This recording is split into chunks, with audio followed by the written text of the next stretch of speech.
think they don't bring foreign rice. I bought foreign rice in first like yesterday.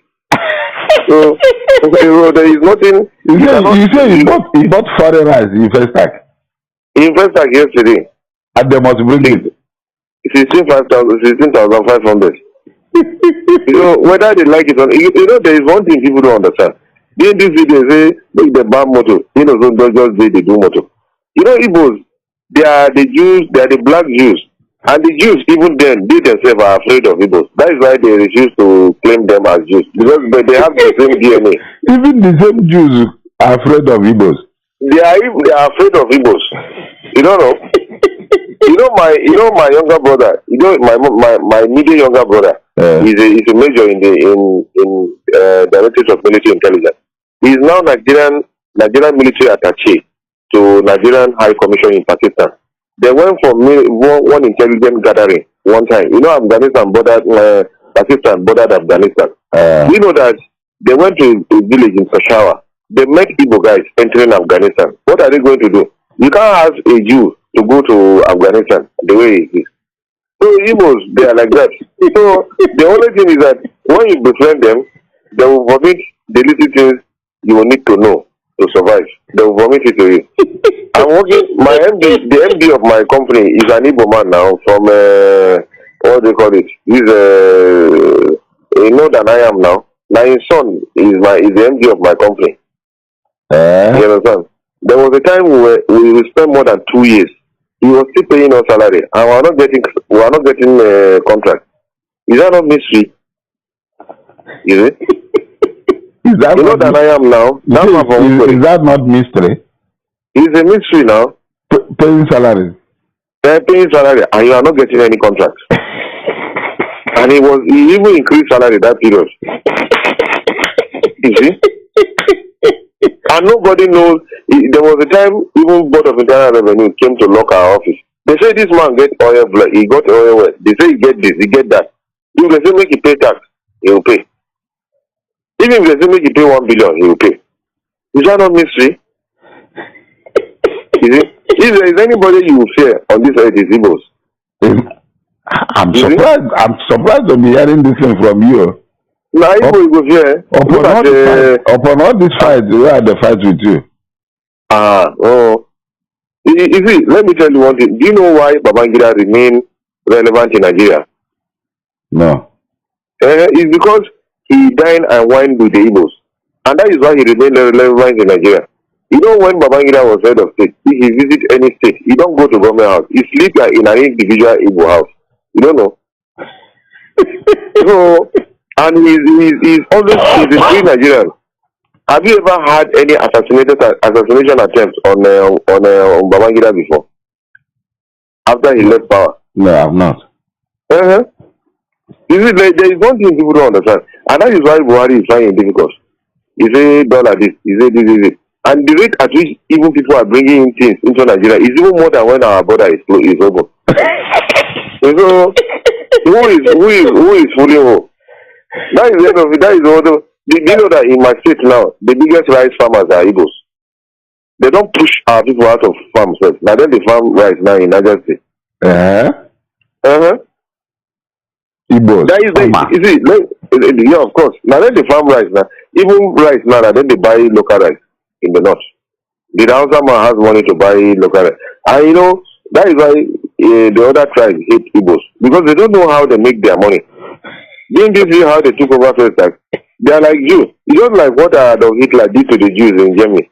Before you know, after the First World War, before Second World War, the whole Germans were paying tax to the Jews. Even government was paying tax to the Jews because they've taken over Germany. You see? The Igbo guys are arrested in the airport with gold worth 1 billion. We didn't carry Igbo man the big gold for Biafra. Did the Hausa man know where they sell gold? Did the Hausa man know where they sell gold? But why are they relegating Igbo man? There is nothing we do. Every government policy is targeted against Igbo man. That is, you see, let me tell you, the easiest way you can survive in Nigeria. You see, let me tell you, it is when you push an Igbo man, that is when you tend to survive. So when you push them, Look at LG, Fuani. You know Fuani is not making money again. This man that owns LG is a distributor. Because LG now, if they are selling LG smart TV here in Fuani for 140,000, if you go to Alaba, it's 100,000. And nobody know where they are bringing it from. You see, recently, I want to pack my fridge, my old fridge. I went to Alaba, they did the carton for me in my present. Correct one, original carton, sir. You see? And you want this kind of people to go to Asoro? I will be in trouble. They what is it called? It's just like Arabs. Now, Arabs, they are the mercy in the hands of the Jews. And Israel is a very small country. That their population is not up to 6 million. Look at as big as Saudi Arabia. Have you ever heard Saudi Arabia don't fight Israel before? Now they control Arabs now.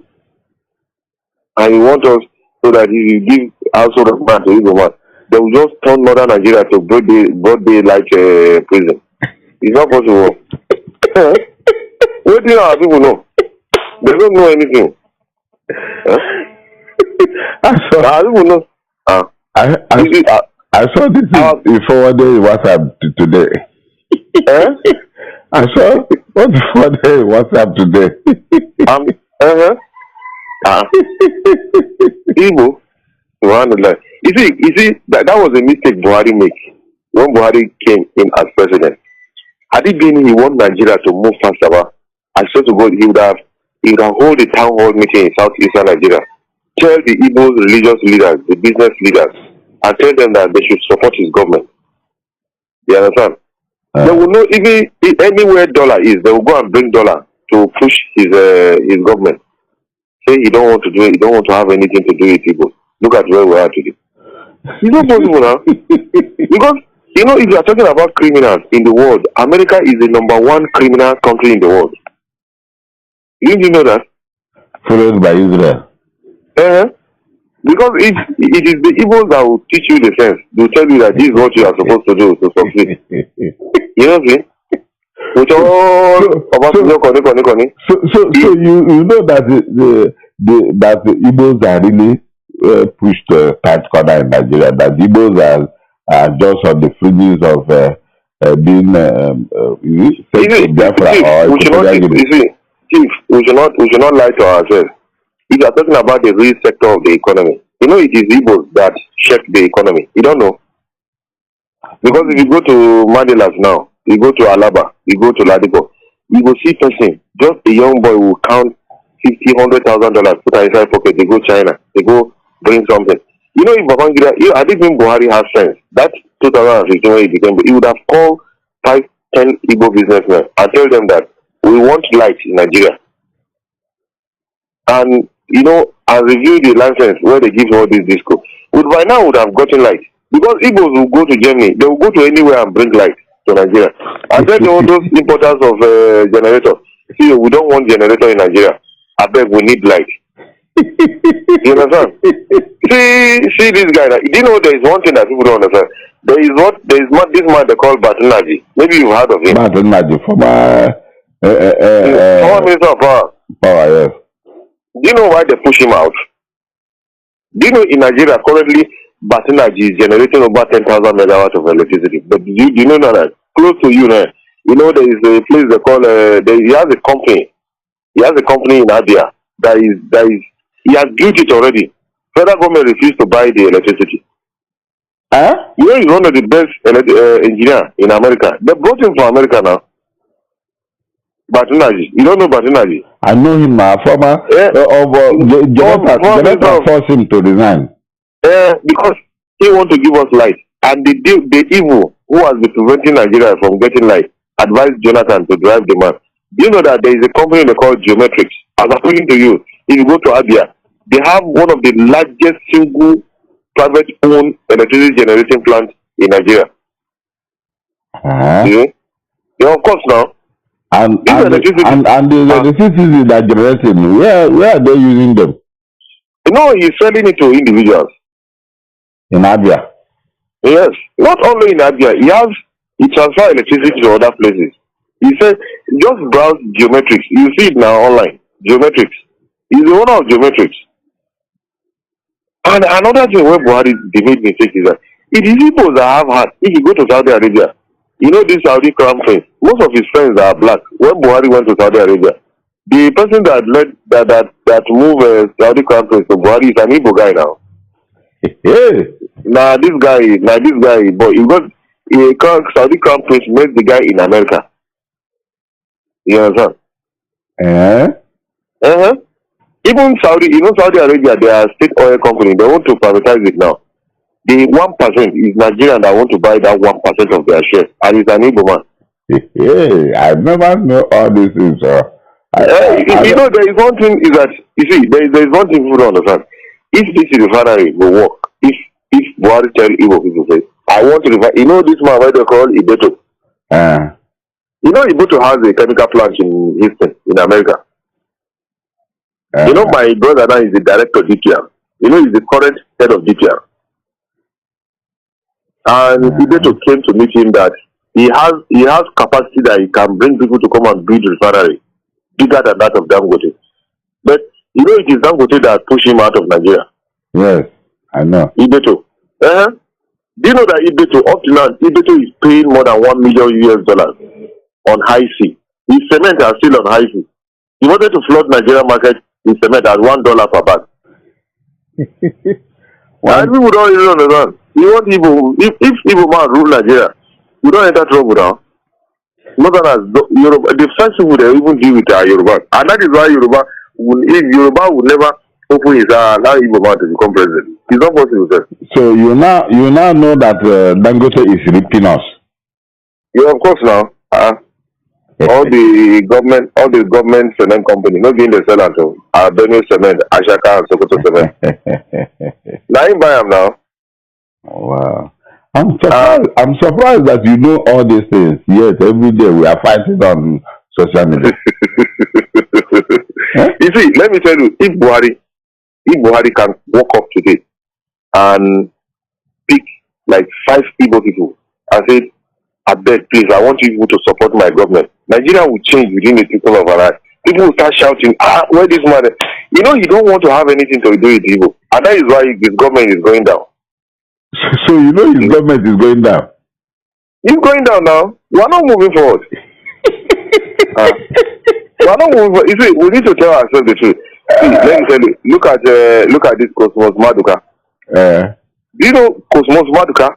Do you know he's the only importer of what they call BMW? Yes, most of these are big cars. Yes, I know. From in the whole of Africa. Yes, I know. You know, he's a friend of King of Morocco. He's a great friend of Sokoto. Whom did Buhari know? That is the problem we don't have. We have. And that is why you see that even Tinubu himself, he knows that if Tinubu pick APC ticket as president today, Igbo people will not vote for him. We didn't vote for Buhari now. So Tinubu is capitalizing. That's why he is planting his men that he can do away with Igbos. No, Northerners will deal with him. You see, a Northerner will even prefer to move with an Igbo man than a Yoruba man. You know, if an Igbo man get money, if an Igbo man get $1 million, you go no say you don't get $1 million. And if Igbo man, you see, if Igbo man won't take action, he can easily open his eye and tell you that this is what I'm going to do. Is that not what Awolowo did to Ojukwu? You know, it was Ojukwu that went to release Awolowo from prison. Yes, when they sentenced him to life in prison. When Ojukwu became governor of Eastern Region, the first thing he did was to go and release Awolowo. Is it not the same Awolowo that killed him? Is it not the same Awolowo that killed him? He went and told Awolowo that he will go and declare Biafra. Then he said Awolowo should go and declare his own. But what did Awolowo told you? Awolowo said declare first. When you declare first, I will declare. The next thing Awolowo became Minister of Finance to go on. And I know Awolowo is saying that, okay, he said that if you declare, that when you declare, did you tell him that you have declared? You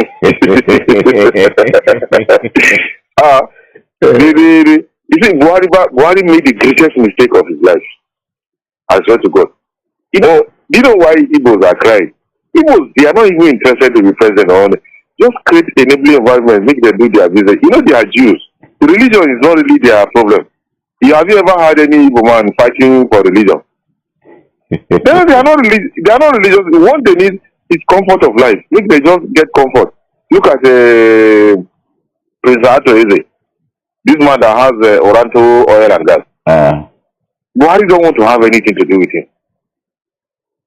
And this man, do you know, this is somebody that if Rolls Royce want to create a car today, they want to build a car today, they will contact him, whether if he's interested. You know, he's only Nigeria now driving 2019 Rolls Royce. You don't want to have anything to do with him. Most Igbos are businessmen. If Buhari, you know, Buhari has a problem. If I were the president of Nigeria, do you know one thing? I would select every southeastern state to have like 3 billionaires. Where we say, if they want to call me, they have my number. You know, an Igbo man just want recognition. Say, this man they call president of Nigeria to do. Everybody will rally him. And he would like to make, nothing will happen to you.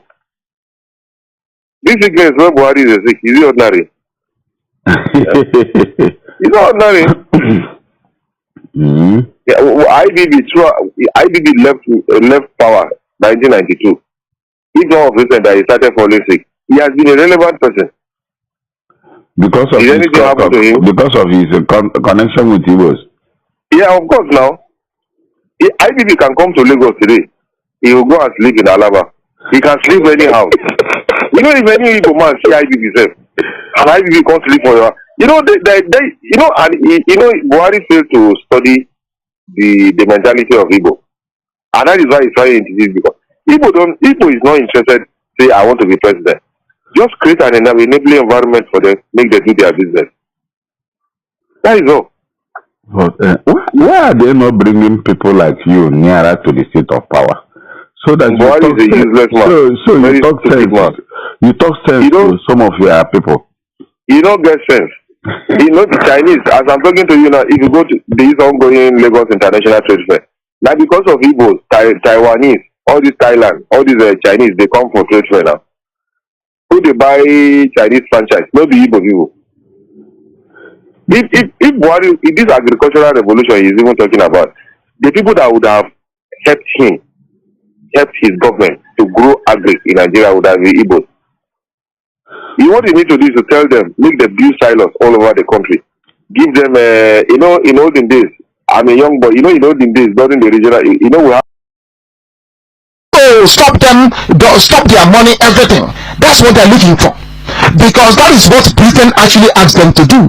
Britain knows what is happening now to IPOB members on the ground. What they want to do is go and kill them, go and harass them, go and arrest them. You then force them to become angry that they retaliate. Once they retaliate, we as Britain can go to the world and say, IPOB is a terrorist group. Please, can you stop their funding, stop everything that you're doing, ban them wherever they are, and they can stop us. But as soon as we keep on raising the awareness to the level whereby the world will say, but why are you doing this to these people? When we strike, British lives will no longer be purchased by anybody. So we know what I have lived in England, so I know what I'm doing. We know them, I know the way they think. Please go ahead. Thank you, because thank you for the fine story to us, because if it is in my mind, I would have said, let's take this back to them. But I think the way you explain it matters a lot to us, to understand. And what I'm saying is that I think one day, anytime, Director, I think we should march on the treaty as these people did on last day. This is about the short on target to clear. If they tell everybody, let me say, every actor in this on the we are going to share flags that come out. On that day, this meeting will go to here, but none of us know that they are going to march. Let me say that they announce it, or let us know that we are going to share flag on Sunday, that everybody should come out. So the kind of crowd that we see on the street like this, nobody will have even the mind to even raise a gun or whatever. Understand? I think why they do those things, because they see those people and they think that they are just more that they can do it. I think any day they can move around again, they should let us come out and move. We shall do that. What you're saying is correct. I'm not cutting you short. I want you to understand this. They wanted to assassinate me in Aba on the 30th of May, right? They wanted to kill me in Aba on the 30th of May. But when they saw the amount of people there, it will be suicidal for everybody in uniform in the whole of Abia State to fire a gun that day. Suicidal. Because if we decide, had I given the command to that very crowd to march from there to any police station, we will kill all of them in Aba. They saw the crowd and they ran away. Yeah. They couldn't do anything. So what we are trying to say is that I don't want us to release or to come out and begin to give out our strategy. But let me tell the world something. Yeah. They are dealing with people who are educated. The Britain is the mastermind behind everything happening in the zoo. They are the mastermind. Even I will accuse Britain till tomorrow morning of helping the rise of Boko Haram to make sure that Jonathan is replaced by an Awasa man. I can tell you that. Now, there is a way that they think. They control the news, because if we do anything now without us filtering into the consciousness of the world, because they use what is called media inoculation. That's what Britain does with America. They use CNN and BBC to inoculate their people, that their people become very foolish. If you watch the conservative conference that's been going on because before they open the parliament every blessed year, they have party conference season. You will hear the way they speak.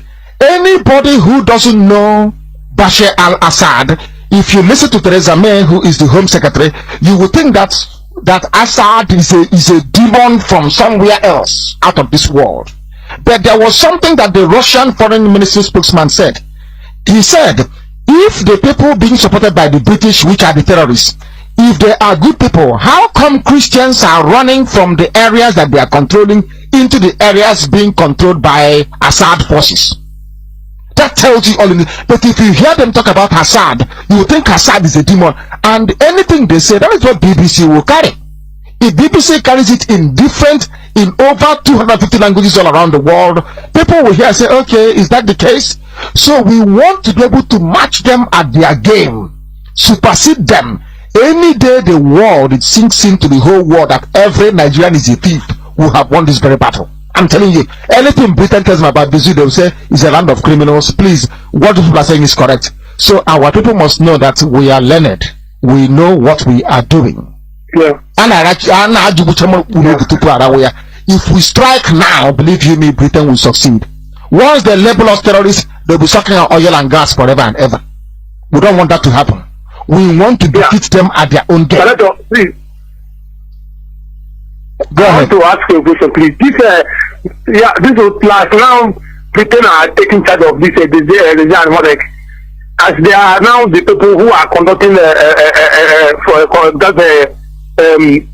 corruption charges for Buhari in Britain. If any Britain person came to announcement.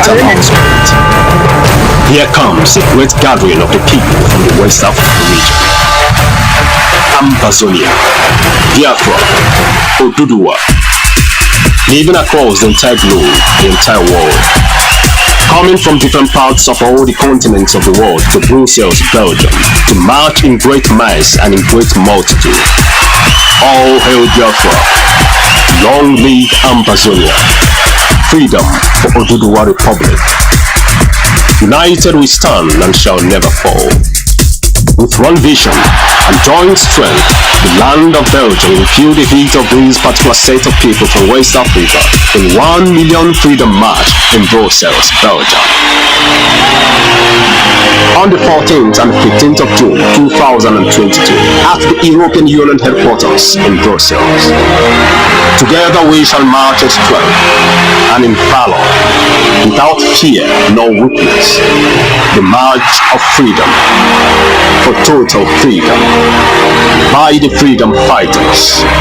We shall come to face the reality of truth about the fact that one of the steps to freedom is to restore our government the way our ancestors led it, and not the way our colonial masters decided it to be. With this move, we shall let the world know from the land of Brussels, Belgium, that there must be freedom for the people of Ambazonia, the people of Biafra, and the people of Oduduwa. March by the Abo people, Ambazonia, Biafra, and Oduduwa. As an Ambazonia, as a Biafra, as an Oduduwa, who truly needs freedom for your sake and for the sake of your future generations, you must defy all odds. Make your way to the land of Brussels from any part of the world. Coming to Brussels, Belgium, to march together with the indigenous people of your land, your brothers, your sisters, your fathers, your mothers, and your entire people, to send a unified message to the world that all we need is true freedom and total independence. If there is no struggle, there will be no freedom. This information is coming to you from the Office of All State Media worldwide, under the leadership of Ipob, led by Mazi Johnathan Nwa.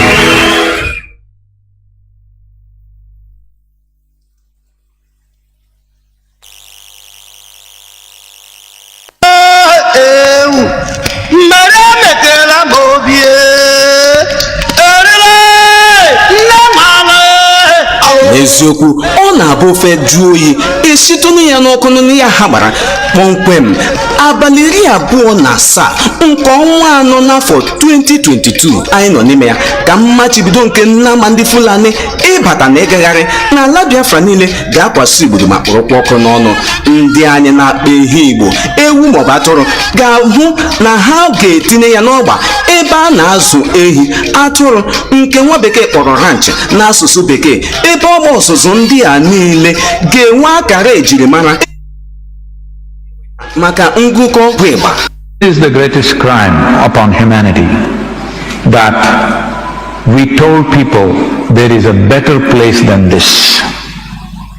This is a crime, because this is not allowing human beings to live their life to their full depth and dimension, because they think the real life is elsewhere. Now, do you have any proof that you are not already in heaven and making a mess out of it? This is the greatest crime upon humanity, that we told people there is a better place than this.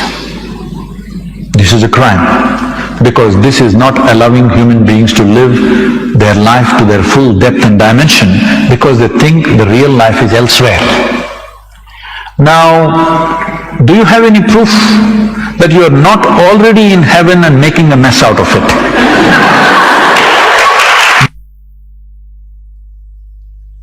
So,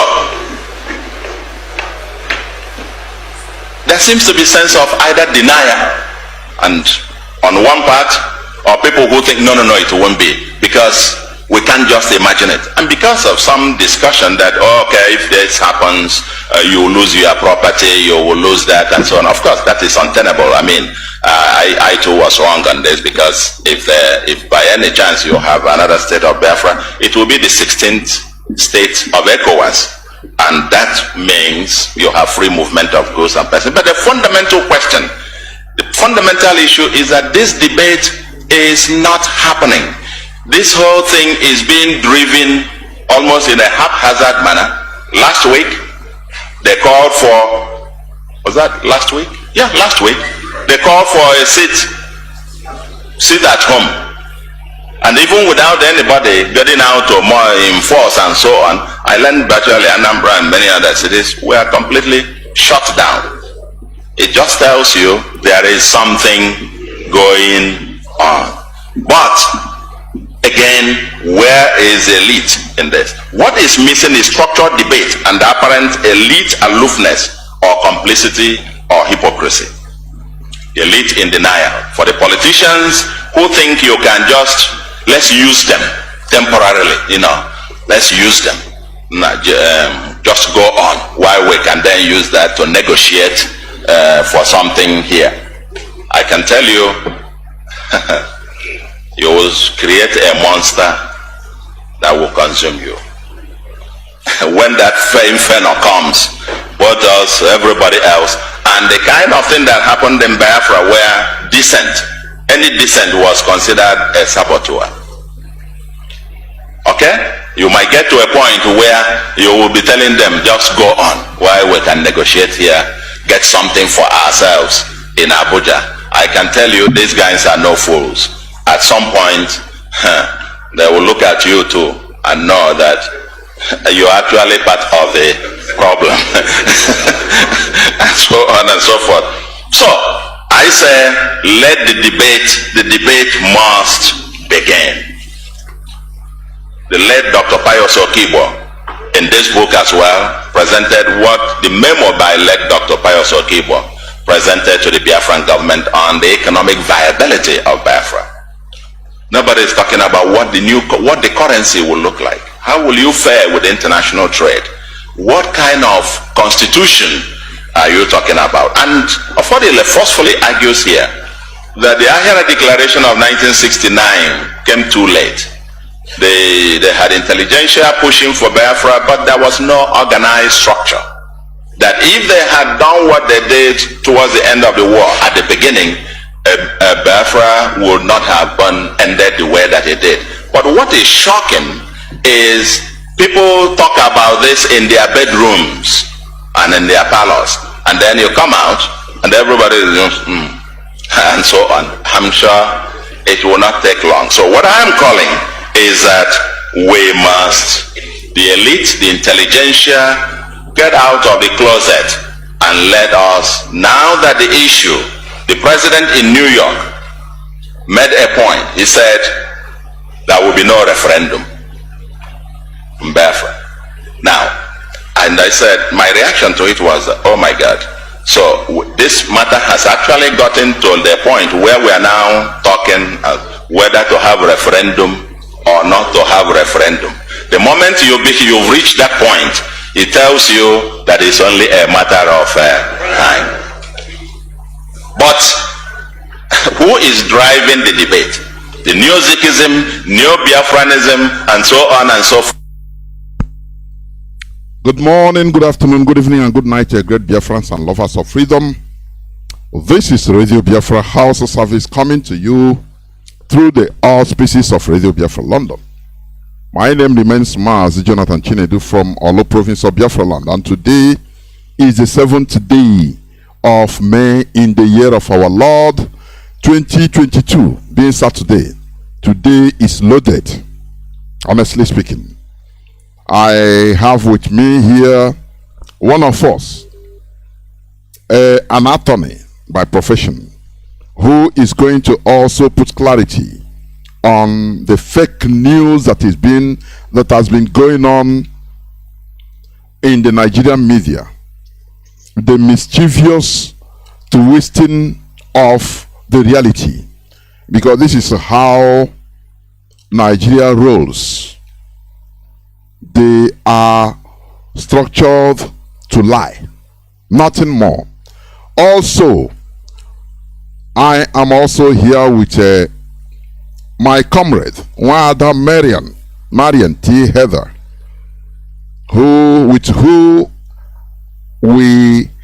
I am going to discuss on religious issues, as usual, our weekly discussion about religion. The topic of today will continue being paganism.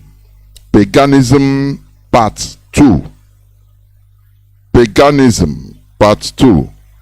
So that is it. So please do not miss this broadcast. We are also live on Radio Biafra page, Facebook page. They are not notifying people automatically. That is Facebook, is their thing. So it doesn't matter. Please join. Don't wait for notification, because they are not going to notify you. Therefore, once again, I welcome each and every one of you to welcome your friends and well-wishers in this hallowed platform. Before I continue, please let us pray. Chuku Abiyama alone do we worship. That is why we offer him praise. That is why we offer him adoration and adulation. That is why we have come to submit all that we are today, likely to be tomorrow, and any time in the future, to the mercy and the grace of the throne of heaven. Therefore, Chukwu okike abịama ekekele igwe n'ụwa basi bi n'igwe, nna eze onye ebube, na ngozi na otuto na ịja mma niile onye nwe m na Chineke. Anyị na-akpọku aha nsọ nke gị, anyị na-erubere gị isi, na-akpụ isi ala nye gị, n'ihi na onweghị onye ọzọ anyị ga-efe ma ọ bụ naanị gị Jehova. Only you are we going to worship. Therefore, we present before you this very evening. We are fallible. We are blemished. But we trust in you and not in man. Therefore, this very entity, this very sceptered land that you bequeathed to our ancestors, this very place that when you were bringing us to, there was no Awusa Fulani anywhere to be seen, but we became so sinful that the very uncircumcised, the very Gentile, that is the white people, British especially, they came, they pillaged, they killed, they colonized, and they handed over your children to those who don't know you. They handed us over to those people. And here we are today. We cannot even worship you properly. We are petitioning you, Chukwu Abiyama, in heaven.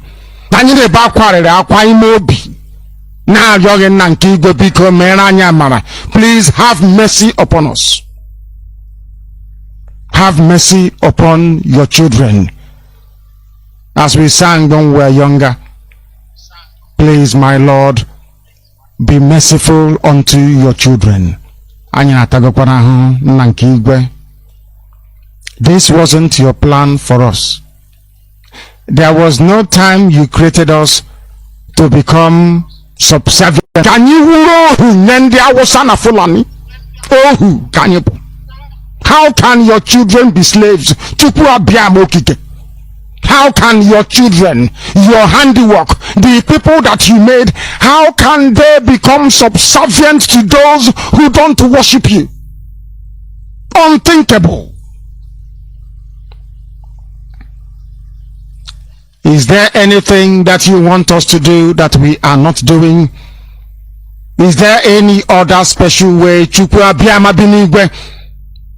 In what way have we wronged you? Are you not merciful anymore? Why are we being humiliated? Why are we being shamed this very way?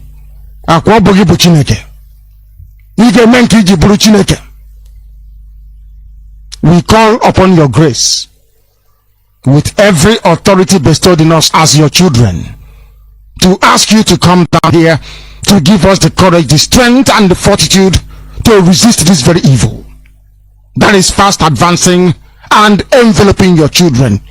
Never forget that we represent the light. You created us to bring light to this very darkened and hate-filled continent. The time has come for you to make us whole once again. We have sinned and we have confessed openly.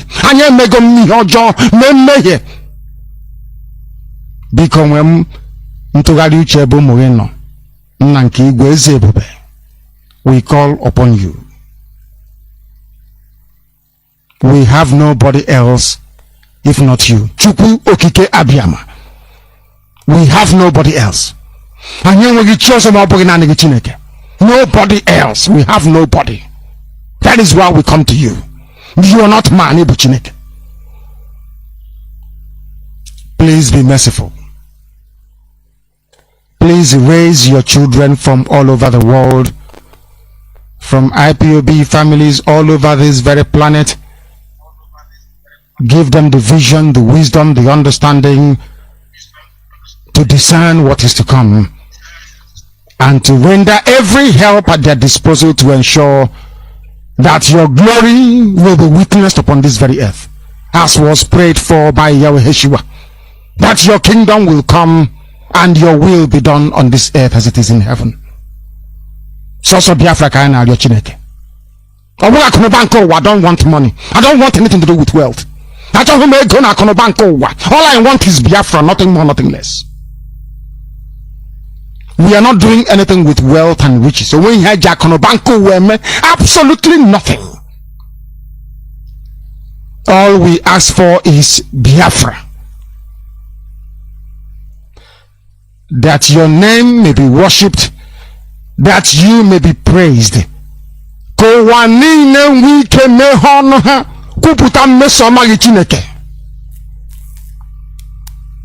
Mankind, because of Biafra, will come back to you once again. They will say, we did everything to stop them, but they prevailed. That means that their God is very, very strong. And when they come to us and ask us, please tell us the name of this your God, we tell them, Chukwu Okike Abiyama. We do so that your name may be praised now and to eternity. He said, Ofondo. Without taking any much time, once again, I am welcoming each and every one of you. Today is the 7th day of May 2022, being Saturday. I will bring in our brother, our comrade, Mazi. Please introduce yourself first before I go on. Can you hear me? Hello? Yes, Mazi Paul. Go on, please. Yes. Yeah, good evening, Biafrans, good evening, lovers of freedom, good evening, ladies and gentlemen. Yes, I in recent time, just few days ago, I've just seen what is being littered on the internet.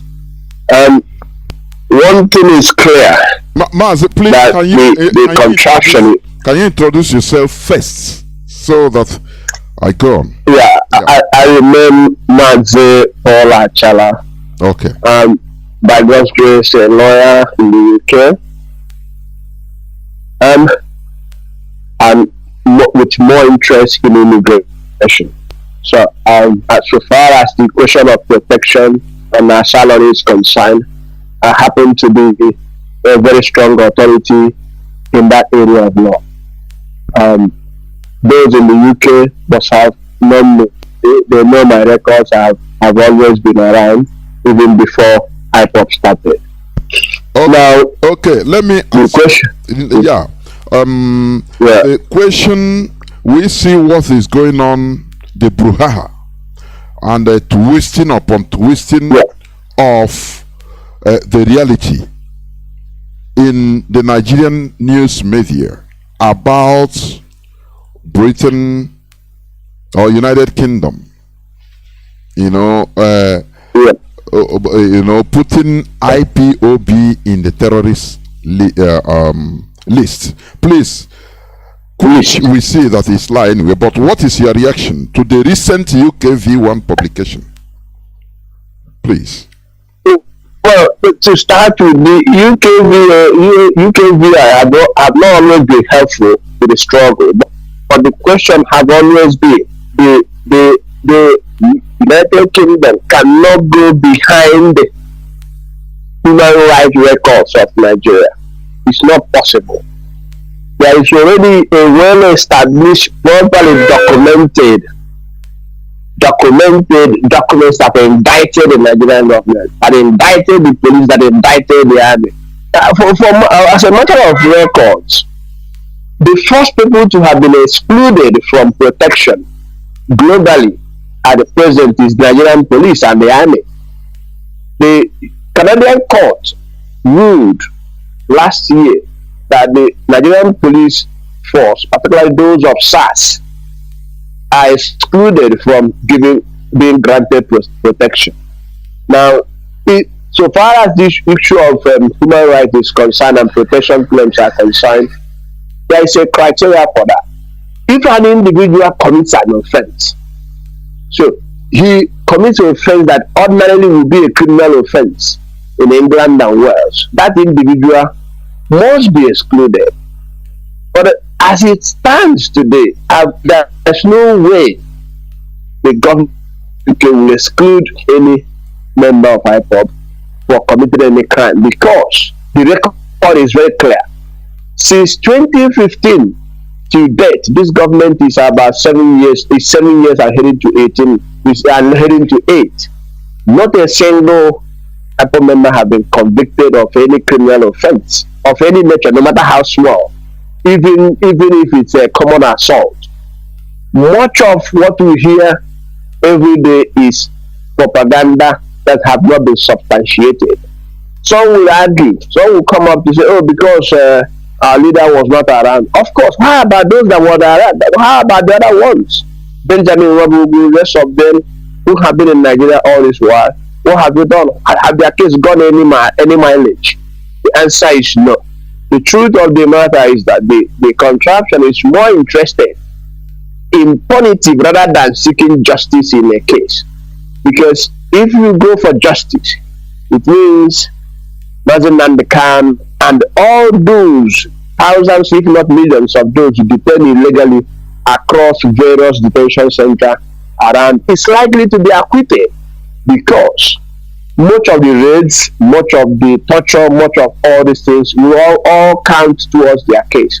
Have you asked yourself how come they are struggling to put up a charge and all of that? So there is the Nigerian media is actually the Buhari administration is trying to do a dirty job. They are trying to, but of course the whole thing actually backfired on them by UK reacting officially to misleading report. So far as this case, so far as the report is concerned, it's not always helpful. But of course, the lawyers will always have to find their way out of those unhelpful parts. But at the moment, there is nothing damaging. But again, as a lawyer, I have to say we must be careful with our words. For example, I'll tell you something that all of us, that self-defense is a natural right. Self-defense is natural. Even if it's your son or your daughter that you want to hit, you see him or her raising his hands, isn't there? So it's natural. Self-defense. We must insist on self-defense at every time, anytime, any day. We must defend ourselves from harm, from any aggression. We must defend ourselves from those who they've already been indicted by Canadian court. They've also been indicted in the UK court. They were also indicted in Nigerian court recently by the team led by a lawyer, Jimako, did a wonderful work in Omar, where the court, their own court, clearly declared that the invasion of Mazi Johnathan's house in September, in around September, October 2017 was illegal. Now, it's supposed to be rolling within the hierarchy, within the military and police hierarchy, but nothing is happening. What it shows actually is that the government in question approved massacre of our people. So regardless of what it shows is that government actually approved the agency to act illegally. And that's why nobody have no reaction from the police authorities, no reaction from the army, no reaction from the almighty presidency. So that is the question. But of course, Mazi, sorry, before you continue, there is something you said that I will also want you to stretch a little bit. Yeah. Because you struck a nerve. Okay. You know, in as much as the Nigerian media, twisted what Britain said. Now, you said something. You said, how come no IPOB family member has been convicted? Even one person said. Now, you said something. You said, how come no IPOB family member has been convicted? Even one person.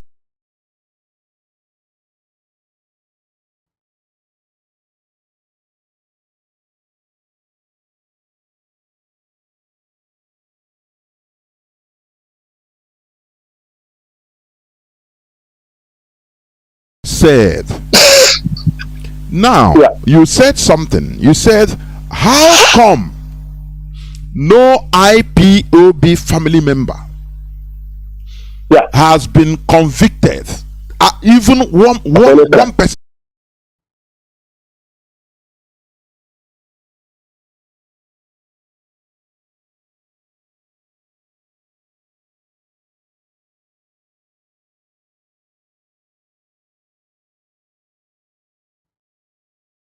said, now you said something. You said, how come no IPOB family member has been convicted?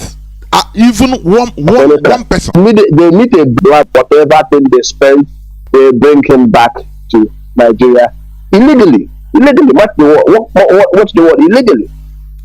Eventually, we put down 15 charges. Just within 2 months, within few months, that 15 charges, 8 gone. Are you telling me that the lawyer that drafted that didn't pass through Nigerian law school, or didn't? What are you telling me?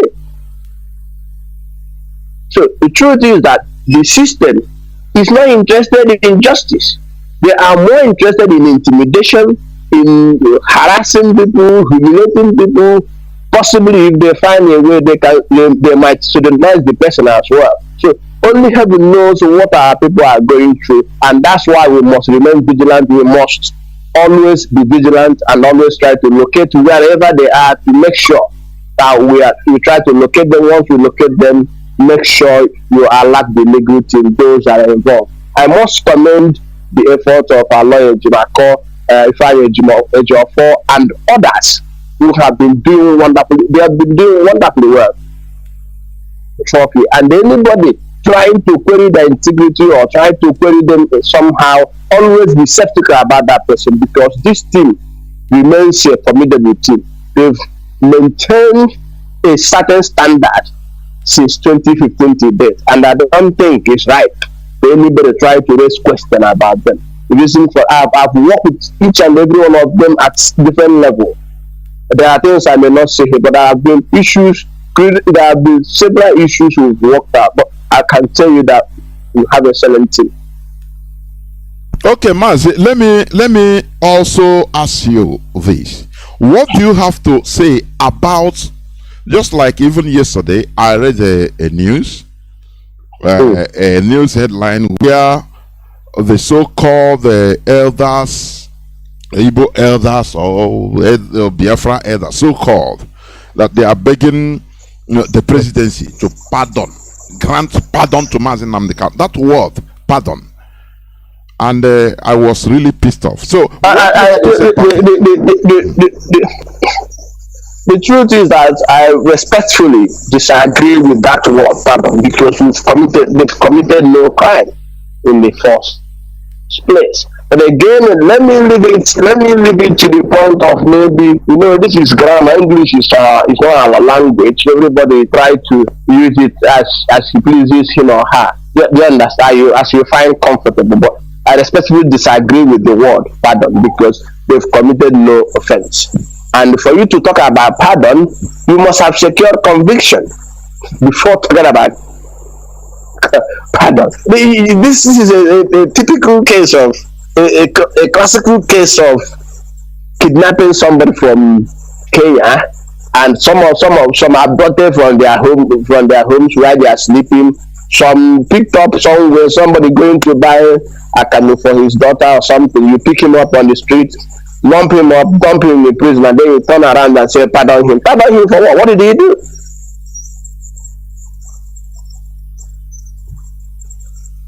You see what I mean? Pardon him for what? For you to talk about pardon, then we must have established an offense and convicted the person on that offense. You then can then talk about state pardon, isn't it? It is. Yeah, it's simple. You must have established a case, pursue that case to a logical conclusion, and then somebody can then say, please pardon our son, our brother. The question really, while I agree with them on the political solution, which is something our leader have already agreed to, which is referendum. Referendum is a political solution. That is a political solution because everybody will have a field there to tell our people where they want to belong to. If you want to, you can go to your village. You say to them, vote for Nigeria. While I go to my own village, I say vote for Biafra. Isn't it? That's a political solution. So we should all appreciate that we all agree. Our leader accepted political solution, which is okay for us. It's referendum, and we should all accept that. Referendum is a political solution because everybody will have opportunity to decide to vote according to his or her conscience.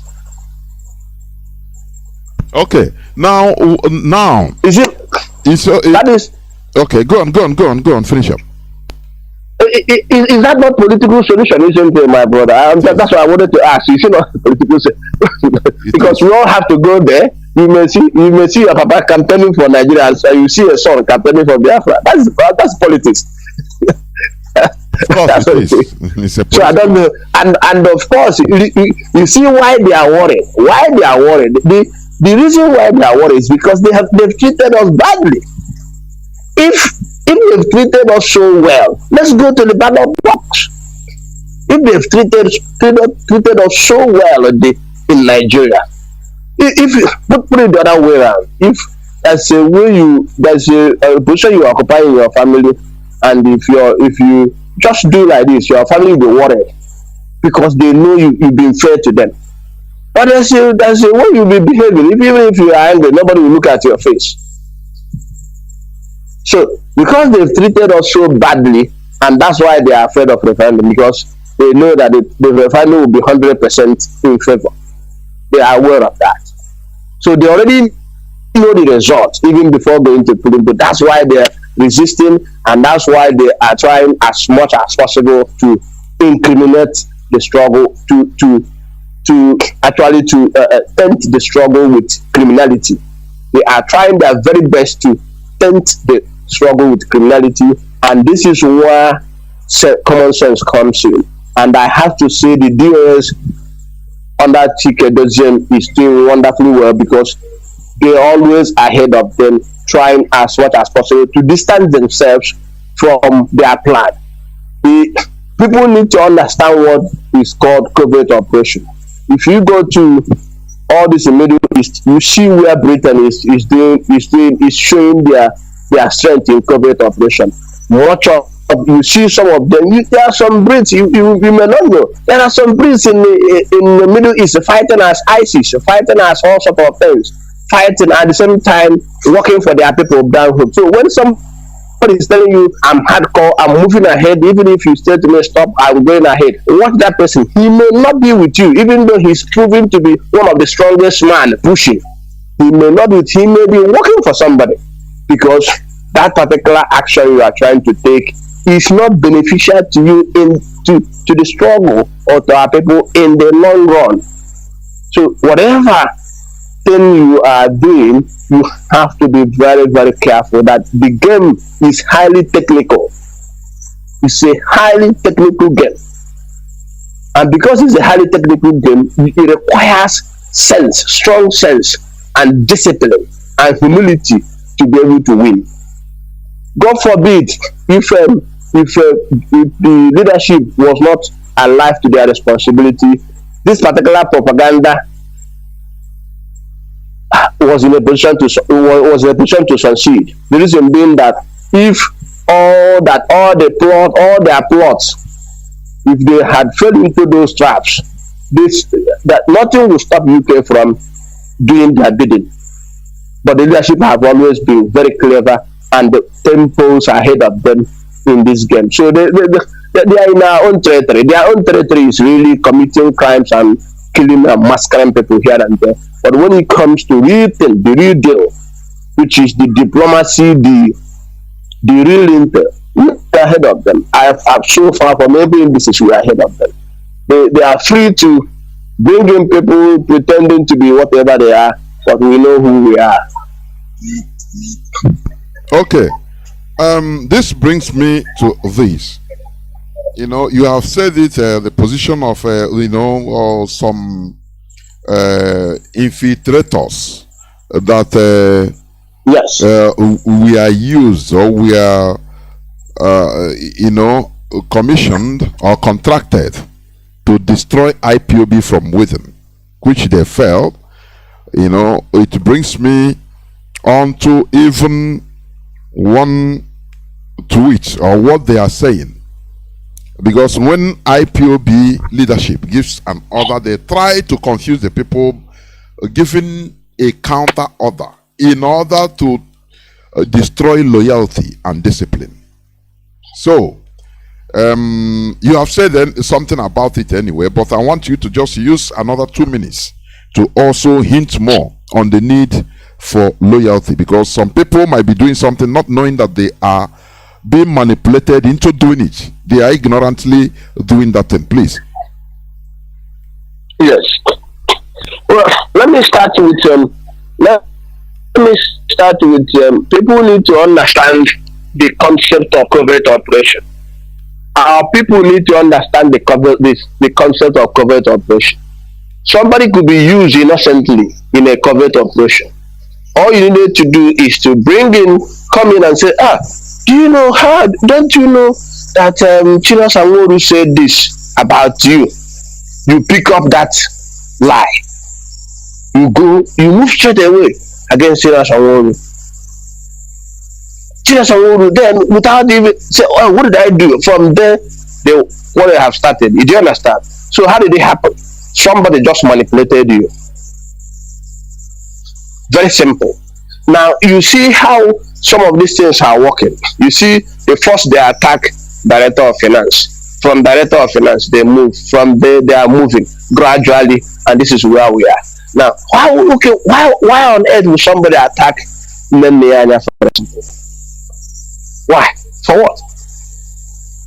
She is not only accountable to IPOB, she is also accountable to German government. So she's not just accountable to, she's accountable to German government. Let me say that to you now, to everybody. So it's not like maybe in the zoo where you just come and do things anyhow, whatever you like, you do it without question. No. Every penny she tried to do, she must justify it. She justifies every penny. There's no God put me anywhere. She justifies every penny. So those sitting somewhere and throwing questions left, right, and center, they are talking absolutely rubbish. Even though it may make sense to somebody sitting idly somewhere, may make sense to him, but to people like us with some certain privileged information, with idea of regulatory regime in Europe, we know that those questions are rubbish. They cannot stand a second of cross-examination. Okay, so let's move ahead. Okay, for example, look at it this way. That same man is telling us, people should continuously shut down their businesses, everything, every Monday, but then quickly come up to say to people that they should go about their normal business, when the man, whoever that is there in our sort of that committed the crime actually that we are protesting against is going to have a lunch in a state. What does that mean? What does that mean to you? It means all that he's been going for is not after, he's not interested in the man, because the truth is that even if we've been sleeping and we hear that the man is coming anywhere near us, that is a time for us to show our strength in terms of civil disobedience. That is a time. And that is the time that he's even weak to react, because if we show that, he cannot do jack. Much of our strength, we should have deployed everything within our arsenal civilly to show him that yes, we are truly in charge of our area. That is how to do it. When we did it in Imo State, we saw the impact. So why can't we repeat the same feat? Why will somebody going around tweeting and trying to discourage people? It shows you, and then he says, it's not for, how can you say it's not for release? we have this is opportunity for him to witness the protest firsthand. That was a huge opportunity, and he saw it himself. That's an opportunity for him to witness the protest. So whatever you are doing down in Biafra, in southeast or thereabout, when he's not affected. Mazi in the east. In the not southeast. Whatever you are doing in the whatever you are doing in the east. Thank you very much. Whatever you are doing in the east, and he is not affected in any way, that is not of his business. But when he is there, it's better the thing happen in his presence, in his face.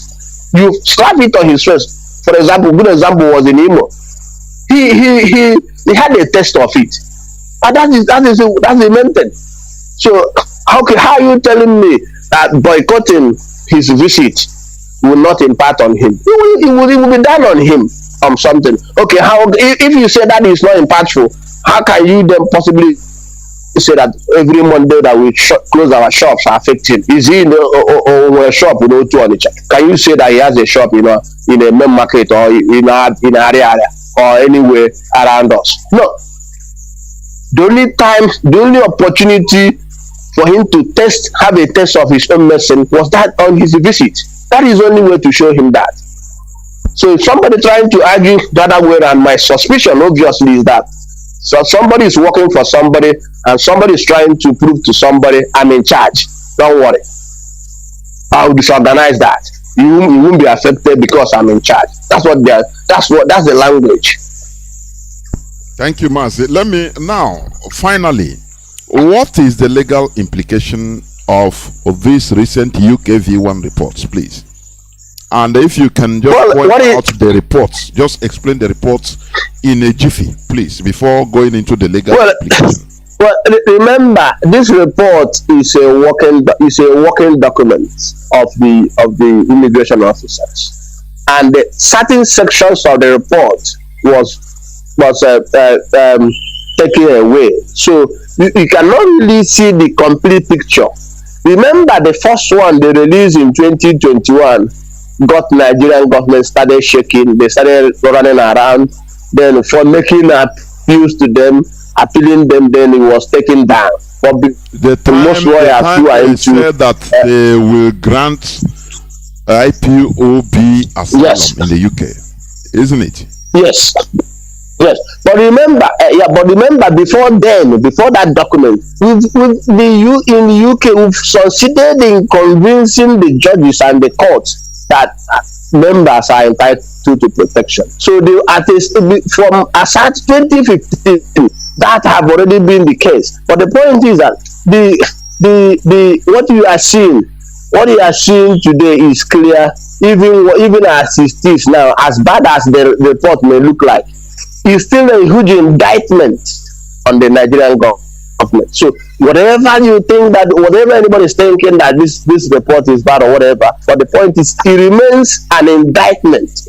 They still acknowledge, the UK still acknowledge that Ipob members are pursuing a legitimate political right. They still acknowledge that. So whatever anybody is trying to, whatever interpretation of the summary of it remains that the members of Ipob are pursuing a legitimate political right. Okay? That's a very simple thing. Which means what it entails, contrary to what the Nigerian media is, exactly.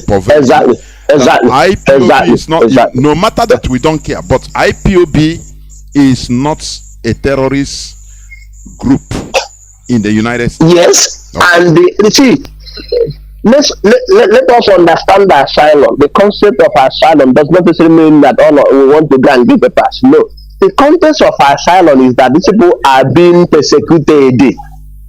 That our people are being persecuted, and they are pursuing a legitimate political right. Forget about asylum, what we understand today, but the real right. The real meaning of it is that these people are pursuing a legitimate political right, and they are being persecuted for pursuing that right. That's all. That is the point. Thank you, Mazi. I think We have had it all. You have made it clear as an attorney, in the United Kingdom.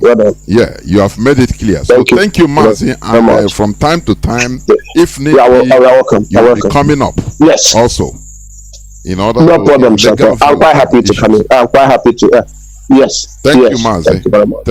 Thank you for coming here. Thank you. Good evening. Good evening. Thank you. Thank you. Remain blessed. We must continue. This is Radio Biafra House of Service coming to you through Radio Biafra London. Today is the 17th day of May in the year of our Lord 2021. We must now continue on our normal Saturday program. But before that, just a few seconds. We'll be right back.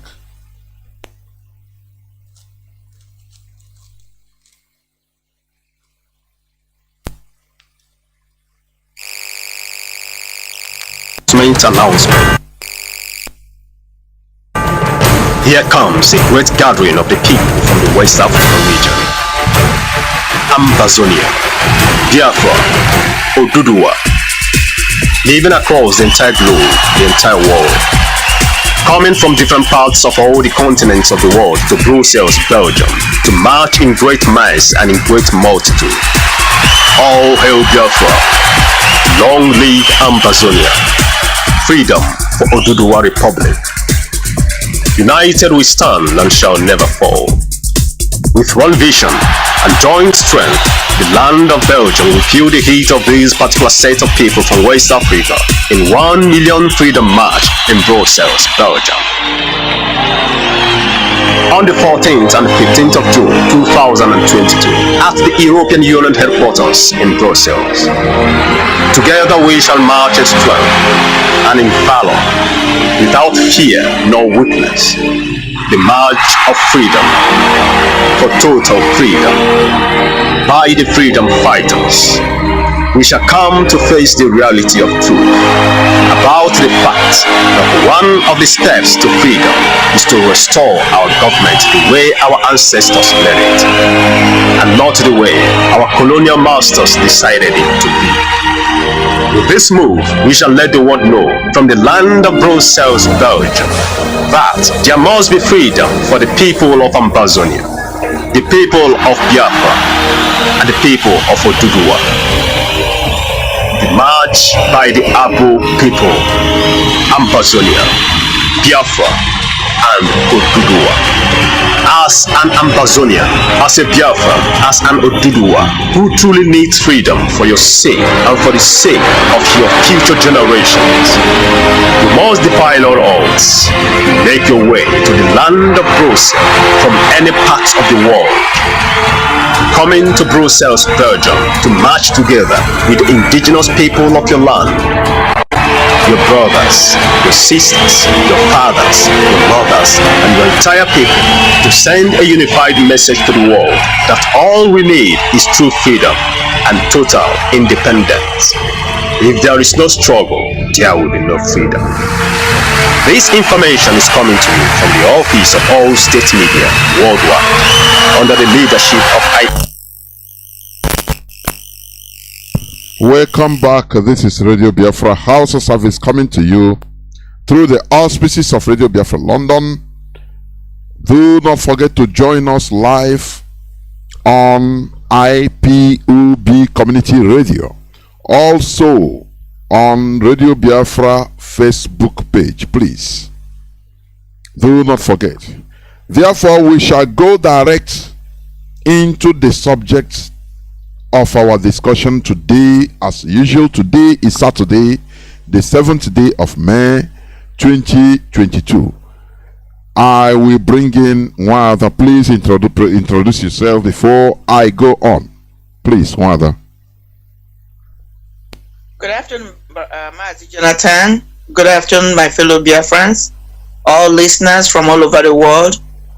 Today is another Saturday, the 7th day of May. You are all welcome to listen to the broadcast today. My name's Marien Haider. I wish you all a good listening. God bless. We must continue. The second part of paganism. Last week we discussed about paganism, the first part, and we promised to continue on that topic, paganism. It is very wrong to call ourselves names as pagans, unbelievers, Gentiles, etc. It is very, very wrong. And today we are going to also give you facts why it is wrong for us as a people, as a race, as a nation, to be calling ourselves all these very imported wrong names. It's imported. All these names, they were imported into our land. It's not original. It was not original. As I said the other time, we defined the origin of the word paganism. It started, it's a Greek word. It's not Igbo word. It's not a John word. It's not any Biafran language word, which means it's imported. So why should they import something and we carry it upon our heads in order to be destroying ourselves with it? This is very wrong. The earlier use of the word paganism, which was derived from the Greek word paganus, meaning villagers, country dwellers, was then used by the early Jews to refer to non-Jews. I said it last week and I'm repeating it. It was not about religion until the early Christian Jews started using it to refer to non-Judaism practitioners. Do you see how they quickly inculcated it? Still yet, they were referring to the non-ethnically or ethnical Jews, because every Jew has Judaism as his or her culture. Do you understand? That is why we always tell you that religion is the way of life of a people. It is about a people. It's not about that individual thing. You know, the one bad thing Christianity that was imported in our land did was to divide us, to make you believe that you are alone in your race. It's very evil. This is something that we are fighting against, because the thing, it disintegrated us into pieces. Because they tell you also, you say, what? No. Are you, why then, during the time even in the Bible, why then God killed many Jews just because one person committed a sin? One person, one of them. Why didn't he remove him if it's an individual race? For you to understand that as from that time, human beings were being taught to live in communities. Do you understand? You know, using that religion as a community issue. It's not religion should never be individual matter. As a, you know, it is modernism, what they call the modern definition of democracy. You know, you can think anyhow, you can belong to any society. That one is different. But the character of a people, the way of life of a people is inherent, is natural. Therefore, when you go against the culture of a people, you as an individual, it should be punished. It's just like the law of a country. If you commit a crime in a society, now you go to the court, the prosecutor is representing the land, is the government. A government lawyer is a prosecutor. The person that is pressing charges, that wants you to be punished, which means he is representing the government, which means he is representing the land. Sometimes there might not be direct victim, or even if the victim says, okay, I forgive the person, now the prosecutor will say, no, your forgiveness is okay, is allowed, but this man is sinned against, or he committed a crime against the government, against the land, against, that is what it entails. Therefore the charges continue. Do you see the where I'm going? Which means religion normally should not be an individual. The way they put us, it is a smart, very smart plan from the colonial masters in order to do this, to pieces us. Now, as I was saying, it was not about religion. When the Jews referred, call pagans, they call other people, not Jews. Until the early Christian Jews started using it to refer to non-Judaism practitioners. Still yet, they were referring to non-ethnical Jews, because every Jew has Judaism as his or her culture, whether you are practicing it to the letter or you are not.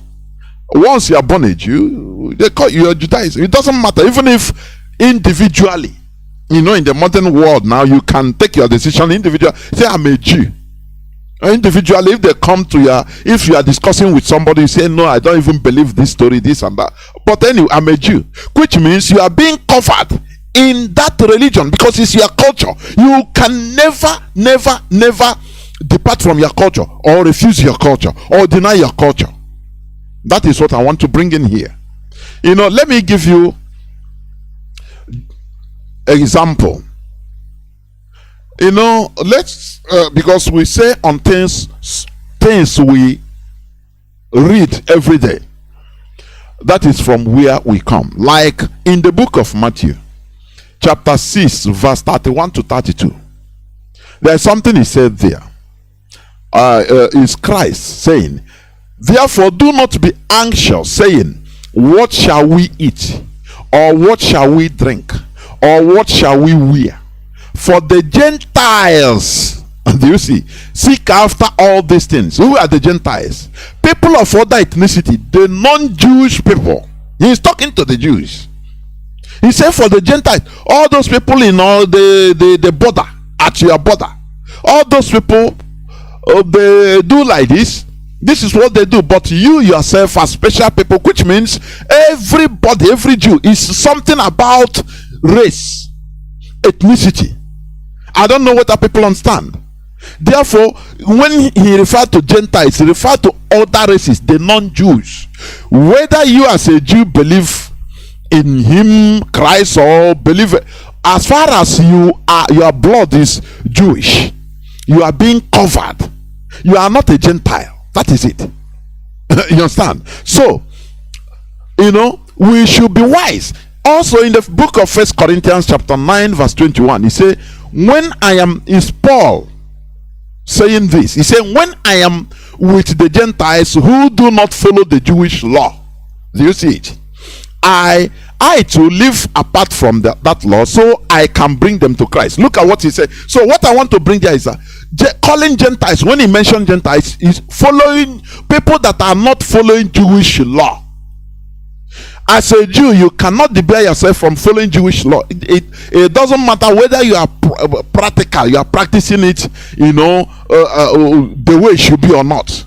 You are a Jew. You are a Jew. I want people to understand this, so that when they tell you that now, your brother that is, you call your brother an unbeliever, that is ignorance. Also, let me also give another example. In the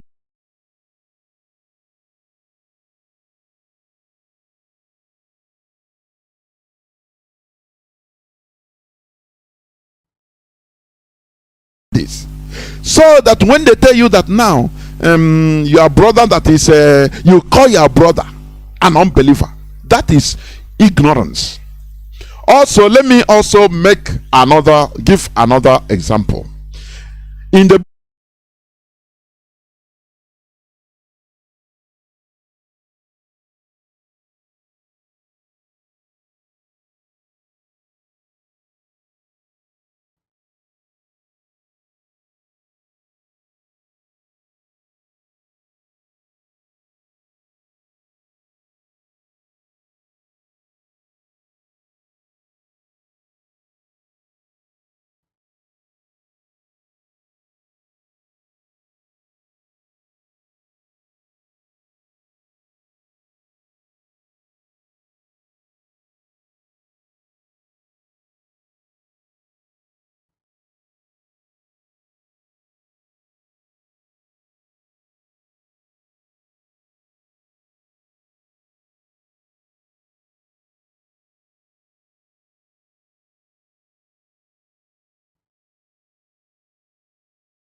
calling them now, campaigning against them that they are pagans. Do you see how this thing rose up in our land? Do you see? Very smart thing. Now they started talking against, campaigning against our people, the people that are supposed to, hold them accountable for their crimes. When you study history, you see that the first people that converted into Christianity in our land are criminals. Most of them are criminals, I should say. I'm telling you honestly. Those that are trying to run away from the crimes they committed against the land, now they see another road. They say, they found solace. Britain knew, the Europeans knew, and say, okay, I can use these people. They are the people rejected in the land. They're supposed to be punished in one way or the other. Some of them supposed to be sent into exile. Some of them supposed to maybe be sent into community work, because that is the punishment our culture used to give. Do you understand? But when they found the solace in the church, in the European church, now Europe have to be, it is the advantage. They become like mercenaries in the hands of the Europeans. Now they started campaigning against our people. That is where the division started. They started calling them, these are pagans. You understand? That is where all these words started. These are pagans. They are unbelievers. If you don't believe in God, now they started demonizing, using them to demonize our own culture. Very rich, pure culture. Do you see it? That is why I say,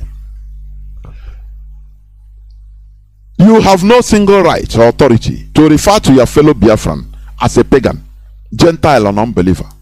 It is highly divisive and destructive for a race or people. You don't do it. Anything concerning us, do not allow what they wrote, what foreigners brought, in order to push you into, calling or referring to your brother as a pagan. Is highly divisive. Let me tell you this. Do you see how President Buhari, the real Buhari, I think one time he called, before he came to power, he called Boko Haram terrorists his misguided brothers. Did he call them Gentiles? Did he call them unbelievers? Did he call them any? He said, it doesn't matter, they are killing people. He said they are his brothers. Yes, his misguided brothers. Do you see? Do you understand what it means really? Had it been he calls them outrightly, they are pagans, which means they are outcasts. You meant calling them infidels? Yes, or infidels. But he didn't call them infidels. Instead, he will call you that is as long as you are not a Fulani man, he will call you an infidel. It doesn't matter how righteous you are. Do you see? Now, if it can be done like this, why then do we call ourselves? Because you are reading Bible. Bible say, do not have communion with unbeliever. That is bunkum. This is deception. What they use in putting scissors, knife in our umbilical cord so that things will fall apart. A whole killers, people that kill with impunity. Let Buhari call them his misguided brothers. You understand? They are his brothers. He didn't deny it. He didn't call them infidels, because calling them infidels means sentencing them to death. You understand? But he didn't do that. He said they are misguided brothers. After hijacking Judaism in the name of Christianity, the Romans, who are the original pagans and Gentiles, started referring to other indigenous religions and tribes as pagans. This was finally mischievously inoculated into our brain. I say inoculation into our brains by the colonial masters as one of their major divide and rule tactics. Remember, not all the Jews actively practice what we call Judaism as religion, but they never call those non-practicing Jews pagans. Never. Unbelievers or Gentiles. Or do you understand? They never do that. The Jews never refer to their brothers. It doesn't matter whether they are. I'll just hold on 1 second. Okay, Wanda, I hope you're back. Yes. Okay, we're back. Yeah, the Jews never refer to their brothers as it doesn't matter what they do. They never refer to them as infidels. They see themselves as a tribe first, as a tribe. When they just research, they were a tribe, a nation, ethnicity. Now, because their culture now, they now call the name Judaism. People from the Jewish culture. You understand? Today it becomes an international religion because of how they guarded it. They guarded it jealously. You understand? When Roman Empire, the Roman emperors couldn't break into this Judaism per se in order to spoil it, then call it Christianity. They carry their own and say, oh boy, now we be the presidents, now we be our own, now we call it Christian. They modelize it the Roman way and started using it to conquer everywhere in the world. Whereas the Jews, they kept their own culture intact and they were killed for that. Everywhere in Europe, they were slaughtered for that, and they spread everywhere in order to run away for their lives. Do you see? They never refer to themselves as or any one of them. It doesn't matter, even if the person committed a crime or did anything against the land, they never call him an infidel. Instead, there's somebody that committed crime against the land. It doesn't mean that, for example, if you're a citizen of a country, if you commit a crime, you are still a citizen. You are still a citizen, a born citizen, not a naturalized one, a citizen. Even if you commit, you are serving jail, you are still a citizen. It cannot call you an outcast, maybe a pagan, which means you are no more you are different. No. You are still a citizen. That is what it means. But in our own case, they divided us smartly, so that you see yourself as a Christian, you see your brother as a European. Now, a British man, a white man, will become your brother more than your fellow, maybe uncle that was Nona Huala, a custodian of the land. In our culture, you started avoiding him, going too closer, thinking that the foreigner is your brother more than Is it not stupidity? Why is it not? It's complete arrant stupidity. This is a divide and rule tactics. You understand? The Jews, they understand. It is, man. Yes, it is, Mazi. The Jews, they understand that calling themselves these names as pagans or unbelievers means division. Rather, the word is reserved for non-Jews. If they see a non-Jew, they call him a pagan. Direct, not their own brother. You understand? There is reserved for non-Jews. This mentality kept them as a bunch, and that is why, after suffering conquest, deportation and destructions for more than 2,000 years, they got back to their feet and restored their lost country, because they practice their culture, which you call a religion today. If we continue practicing our culture like now, what our leader instituted, which is right, Biafra is our religion. A time will come, if we continue pushing it, it will become an international religion. Do you understand? We will have codes, written codes that that is how a pure Biafran should be behaving. It's a code. You understand? Written one. And it becomes, you will see now, maybe if other people, even foreigners, can enter and start answering Biafran, where they go, what is your religion? They say Biafran. This is how Judaism came into being. From Judah. It's a tribe, a people. It becomes a religion. It's their culture. Somebody cannot be a foreigner to his culture, or somebody cannot be excluded from his culture.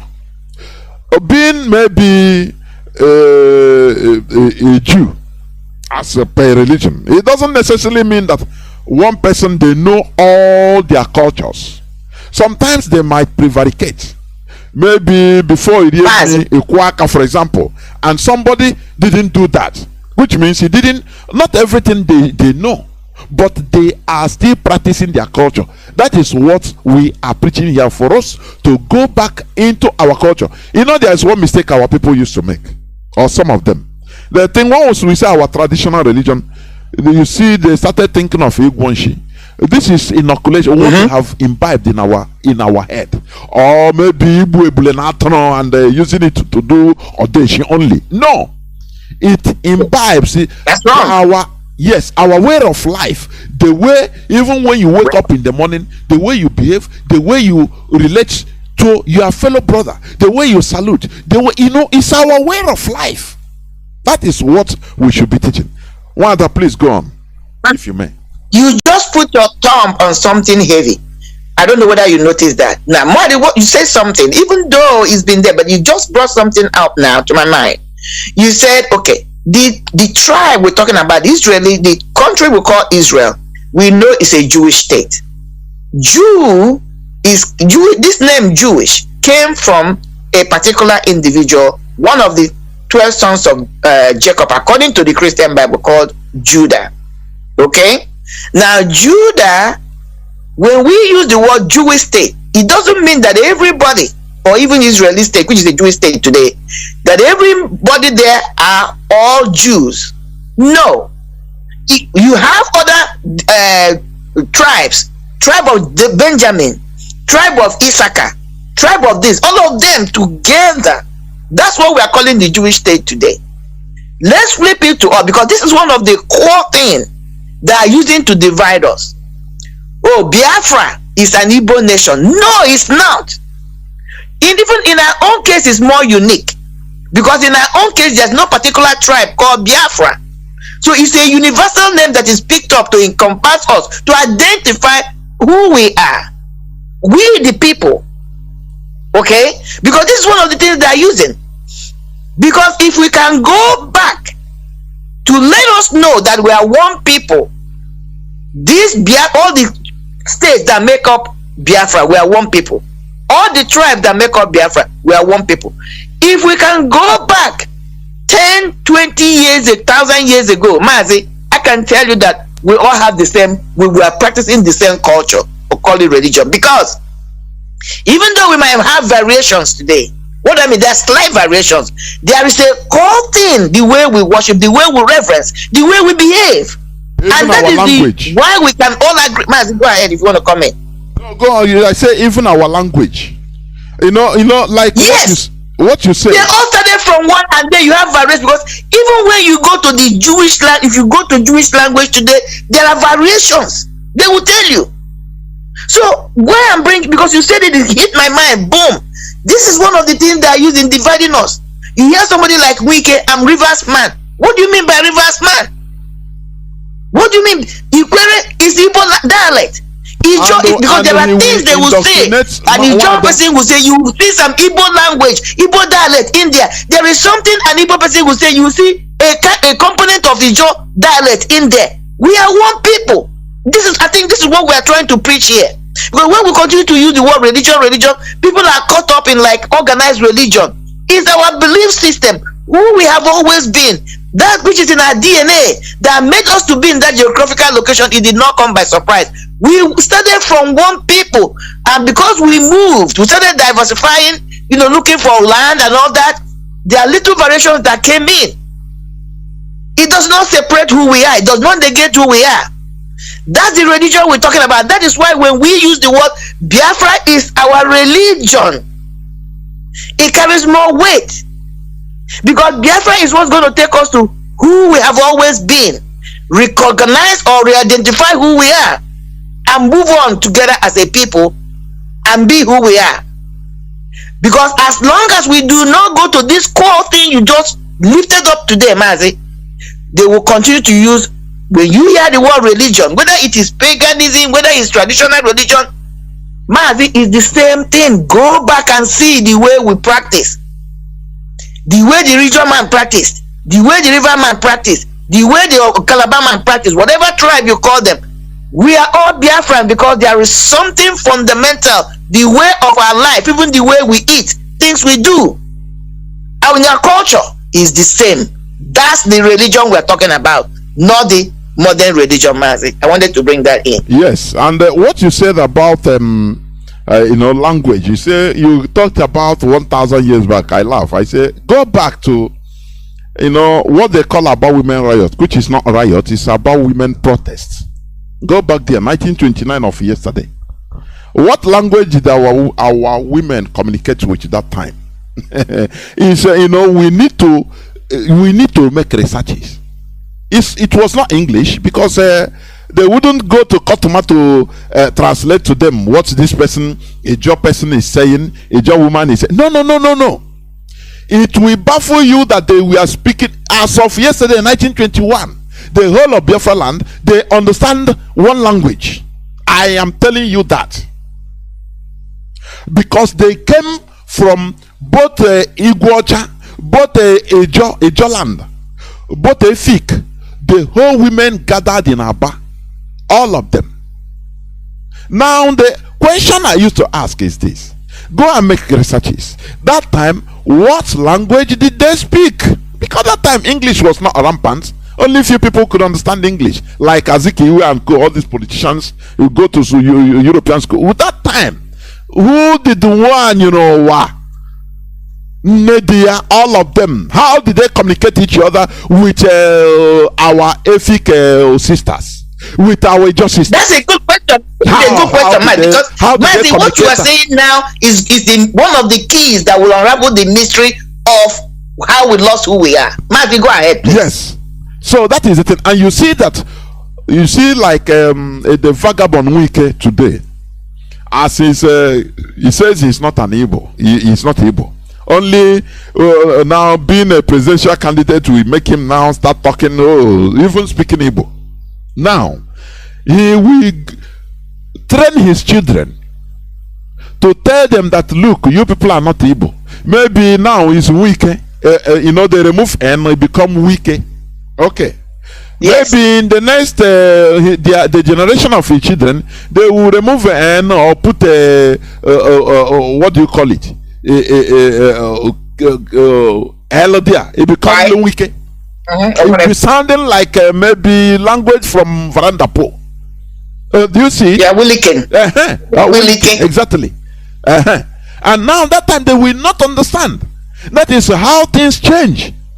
Do you see it? Because by then they are losing their originality, and because they have been brainwashed, they are not interested in it. They are not going back to look at it. They just keep moving forward, and this thing is changing. It's a gradual process, Mazi.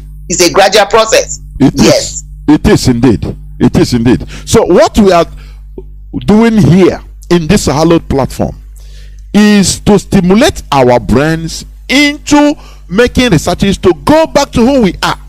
Because they have fooled us enough. They have fooled us enough. As our sister said, no religion is superior to another. Do you understand? No religion. The only thing is that people become powerful and they conquered others. That is the thing. And once they conquer others, some end up imposing their tradition on them. Look at, I saw on social media the other day. You see this Muslim festival they did. To my dismay, yes. I saw where they say it's in Enugu. Our people, Igbos, wearing jalabia, wearing Fulani Islamic distance. And you see, this is how they will what they are doing is a gradual process. Gradually, they think it's a joke. Do you know? These people now, they take the Fulani as their brothers more than the Igbo that are not Muslims. Do you know that? I have had an encounter. There's one man. Did you hear what this visit this bastard went and did Ebony? Did you hear? There was something I heard. The Hausa Fulani tribe gave a presentation to him how Umahi has been providing things for them. Mazi, I chuckled and I cringed where I was. I said, the Hausa community, in Ebonyi State came together during a presidential visit, and we are given opportunity to present whatever. But the so-called Ohaneze were locked outside, Mazi. You see them out. Tell me the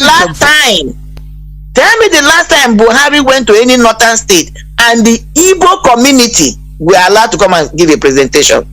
That is how it starts. But I hope I did not make you lose your thoughts. Yes. So what I'm saying is this: like you see, people that are under the guise of freedom of religion. I can take Islam. They convert to Islam. It is very dangerous. Do you know why? It is not that we are against freedom of religion, no. But the danger there is this: they are changing again the nomenclature of our community. Now, people that converted into Islam in Igbo land, you that is a non-Igbo Muslim, they take you as an infidel. The same mindset, yes, of the Fulani. Mm-hmm. Now they take the Fulani, yes, as their brother more than you that is their blood. So if there is a fight, you have to change your name. You have to change your name. It's an Igbo man, but he can kill you because it is. You see, the Fulani will manipulate him and say, "No, Islam, Quran say, oh yes, it's an infidel. Don't worry, even if it's your brother, kill him." That is the way Ottoman Danfodio manipulated the Hausas. They divided them to kill themselves. That is why we are shouting now.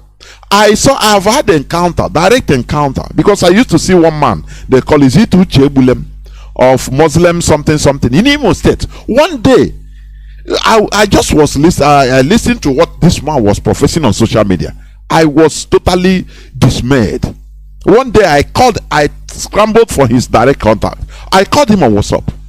I said, are you to be sure that he's an Igbo man? Sorry, Igbo. Or more introduce Igbo. What are you trying to insinuate? The colonization, European colonization, that we are suffering, the division in our land, we have not even gotten ourselves. And now we are putting ourselves into another second colonization and confusion. So that Kai was a race that is finished in life. All this I told them that day. I said, don't, if you want to cut, that is your problem. But what you are doing, posterity will remember you in a very bad way. Because all you are doing is to use, because of money and fame. The man was listening to me. It's all about money. The man was listening to me. I think his name is Uche Bulam or Webulam, something like that. The man, we spoke for more than 2 hours, and I told him, stop what you are doing. You are doing it thinking that, oh, we have the right to do. If it is all this Fulani, they will slaughter you, because we don't kill. That is why you people have the temerity in order to put us always in a quagmire because of your personal interest. And do you know that when there was one time he started warning IPOB that they should leave any person that touches the mosque in Abakaliki, that all of them will die. They will mobilize with the Fulani and kill everybody. This particular man is an Igbo man. I'm telling you. So now who is doing the bid? Who is doing the bid for the Fulani? Mother, do you see? This is, when we are saying it is so. They are fighting us from every front. Our people are not realizing it. Just because of whatever money they are giving him, he thinks, oh, I'm just playing religion. But the main core of the Fulanis they know what they're doing. They are using him as an instrument to destabilize, to enter, to colonize them. Because by the time the full potential of what he's doing will be here, he is gone and buried and gone. He's dead and buried and gone. He will not witness. He will not. But it's the future generation that will suffer what he's doing now. But in his own, he thinks that I'm just playing, I'm just believing whatever I want to believe. They're taking care of me. Because once you get into that's the damn danger of religiosity. Once you get into it, it's brainwashing. Even within the so-called Christian churches. That is one of the questions I asked them. Mazi, let's go back there. You will see somebody that is of different denomination. They believe that the other person is a sinner because you're not worshiping in the same denomination with me. You're not serving even the same church even in the same denomination. Because I'm not going to your own church, you want to convert me. You want me to come to your pastor, even though it's supposed to be the same church, the same religion. The body of Christ is supposed to be one. So what am I saying here? What are we saying here? Once you get into that religiosity, you can practice because it gives you a kind of hope. But once you go into, and not everybody has the ability to practice religion without being a fanatic or practicing what I call religiosity, letting it consume you. You see the next person that is not in the same mindset, ideology with you, because religion is about ideology, as an enemy. That is why religion is one of the best tools to conquer another person. Once you can get into that mindset, even your own mother, even they will, something like Christian Bible, they will quote from you that Jesus Christ said, I have come to separate the father and the mother. I've come to scatter, not to build. So these are the things they use. These are the catchphrases they use. So guys, what they're doing, I have said it one time. I know we should have freedom of speeches, freedom of religion, religious worship, but there has to be a regulation whenever Biafra comes. It's going to be soon by His grace. Okay? Because this is one thing that I've used and they continue to use, and is a perfect tool to divide and conquer people. Look at that Ipob. There was maybe the same guy you're talking about. I saw him.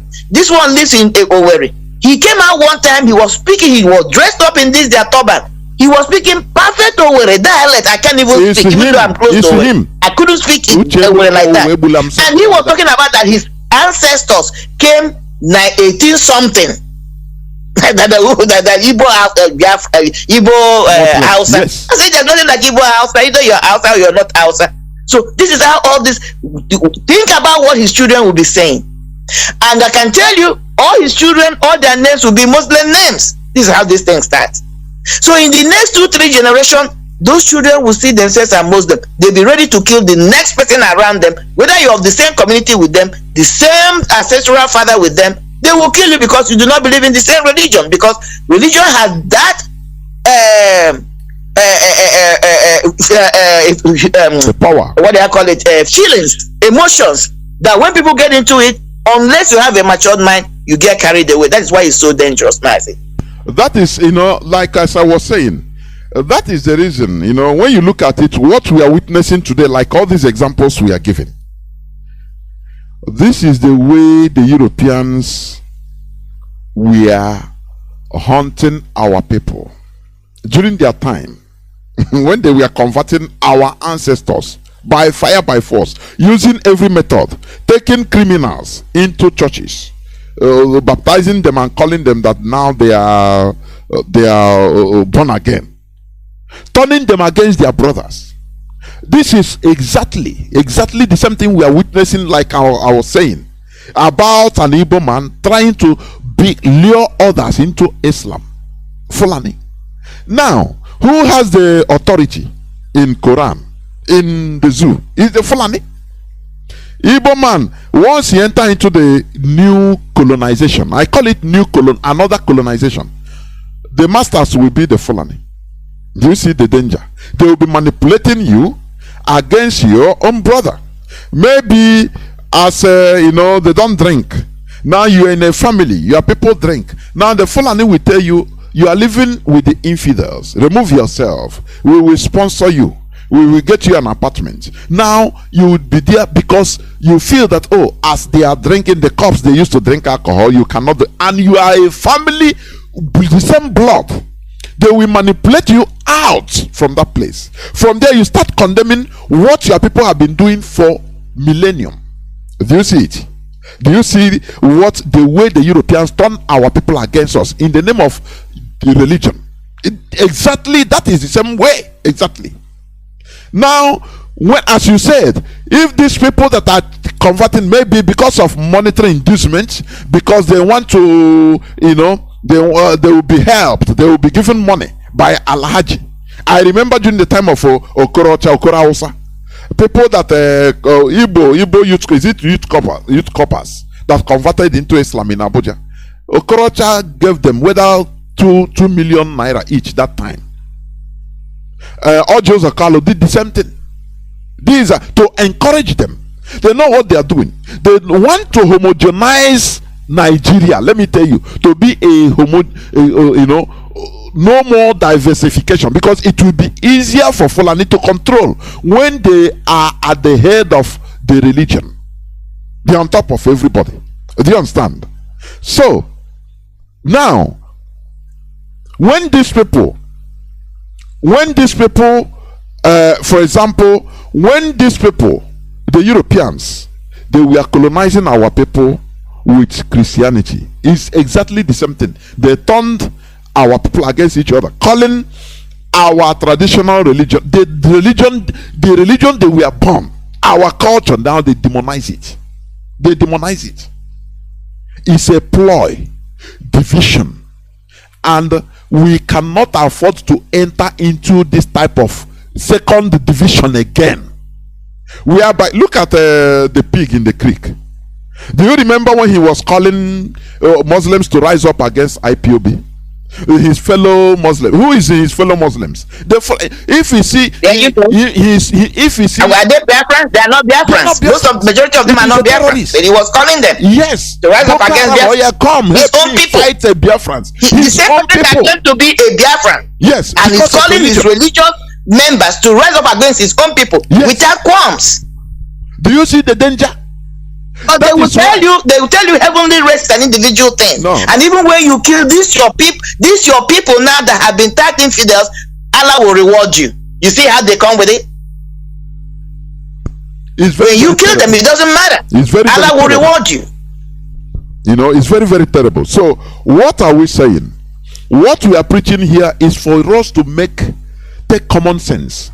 Like our mother said, you know, somebody can be doing something without knowing the consequence of what he is doing to future generations. You can, it's my right, I change because Alhaji want to give me a contract. So he say if I change, he will give me his daughter as to marry, and now I will become a contractor. Now you being a Biafran, you sacrifice your future generation to do that. For you don't even understand what you're doing. Highest you live 100 years, you die. Others will come. You bear children that no more, that didn't grow on our normal culture, even Judeo-Christian religion per se. They don't know it again. What they know is how to pray Kashinala 5 times a day. You have created a monster in the future. Just like the way when we say, whenever I open in my program, I used to talk the story about Ottoman Danfodio. Had it been Yunfa was the king, he is the person that allowed Ottoman Danfodio in order to be preaching freely in Hausa land, and even invited him to come to his courtyard, to his presidential palace, King's palace, in order to preach even to his children. That time he didn't know what he was doing. He didn't know that only that gesture will turn the Hausas into Almajiri 200 years later. He didn't know. Now he is gone. Is he suffering it? No. Who is suffering it? The generations coming, the generations now. They are the ones that are being turned into Almajiri. Had it been this man had a foresight, he would have said, oh boy, no matter what, you're a foreigner. Because that is self-preservation. That is why not everything is racism. Not everything is a racial segregation. I'm telling you honestly. Sometimes self-preservation comes into play. Do you understand? Even if you want to cry, going to tell him that he's a foreigner, they would have eliminated him, and the law of all these things would have been saved. Look at how many IT camps we have in the north. Let's be honest, which was what our ancestors were doing. Take care of either you send the person to slavery or get rid of the person if you see that much danger. It's when we began to be passive, you know, because look at what he has done. One single act, bringing an enemy inside without knowing what you were doing, because you want to make it to heaven. He told you that what you were preaching was wrong.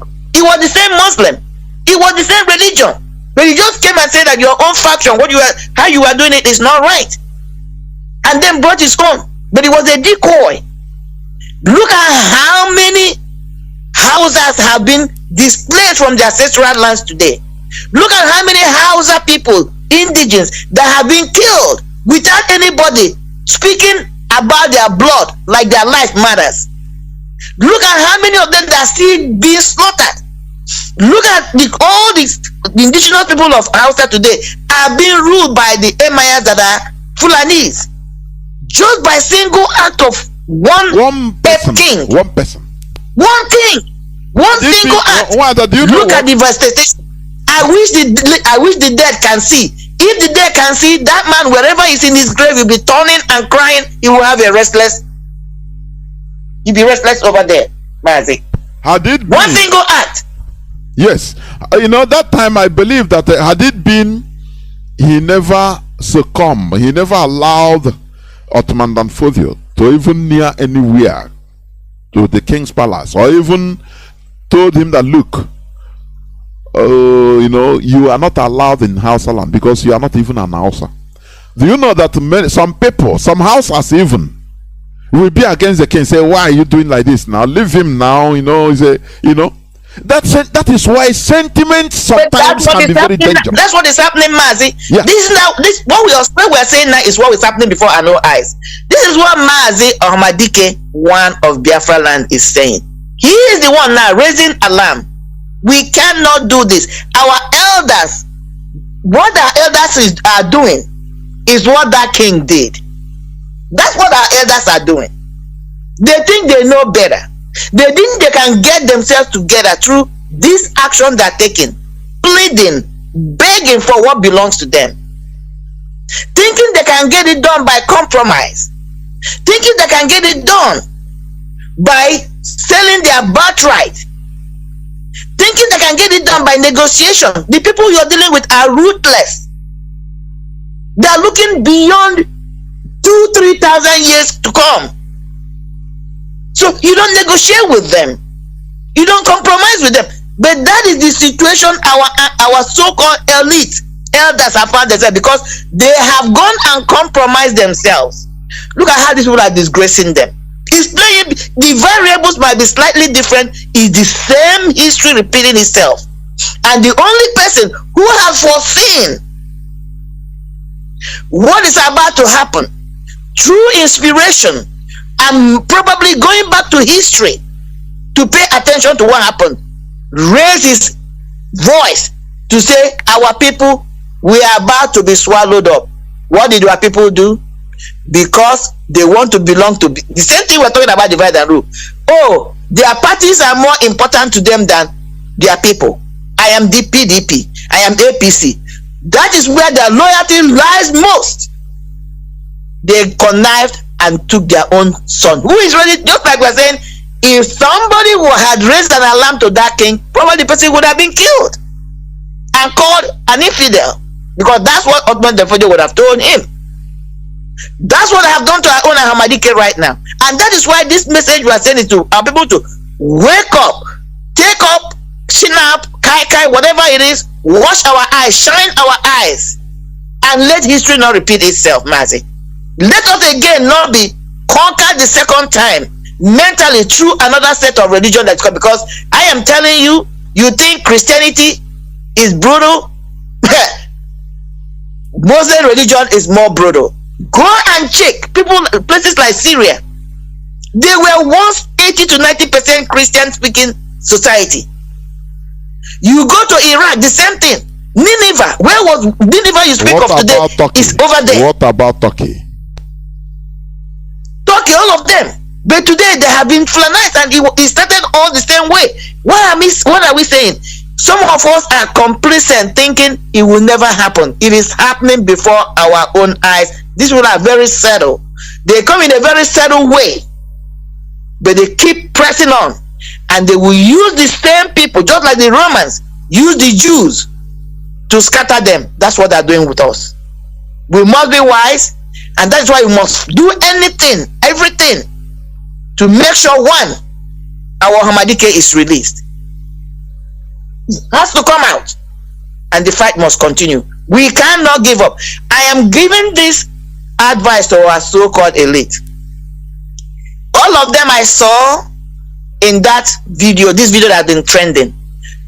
I don't wish them any ill, but whether they like it or not, none of them has up to 20 to 30 more years to live. None. They should know that. The argument becomes, what legacy, what future are they leaving for their children? Is it a future where their children will not have the freedom to express who they are? Is it a future where their children will not have freedom to express their full God-given potential? Being manipulated and manipulated, if the future they want their generation to come, because I know they may not care now, but most of them have children, their great-great-grandchildren, do they want to see them live the life of what is happening in the north today, where they be displaced of their indigenous lands, displaced of their indigenous identity, displaced of who they are, stripped away, dehumanized, and become slaves to foreigners? Is that the future they want their children to live? If that is what they want, let them continue on the path they are. If it's not what they want, they must, it's a must, retrieve their steps and fight for the restoration of Biafra, because where they are going, there is no route there. They are being used as tools. And what the people are doing is, when they feel you have been so compromised because of your activities, whatever meeting or whatever you did with them behind closed doors, that's when they can come out boldly and shame you. I can tell you today, Mieti Allah, whatever you call them, all these groups in northern Nigeria, led by the Fulanis, cannot do what they did to our elders, to Hamadike, or any core Biafran, even our DOS, they cannot do it. They be scared.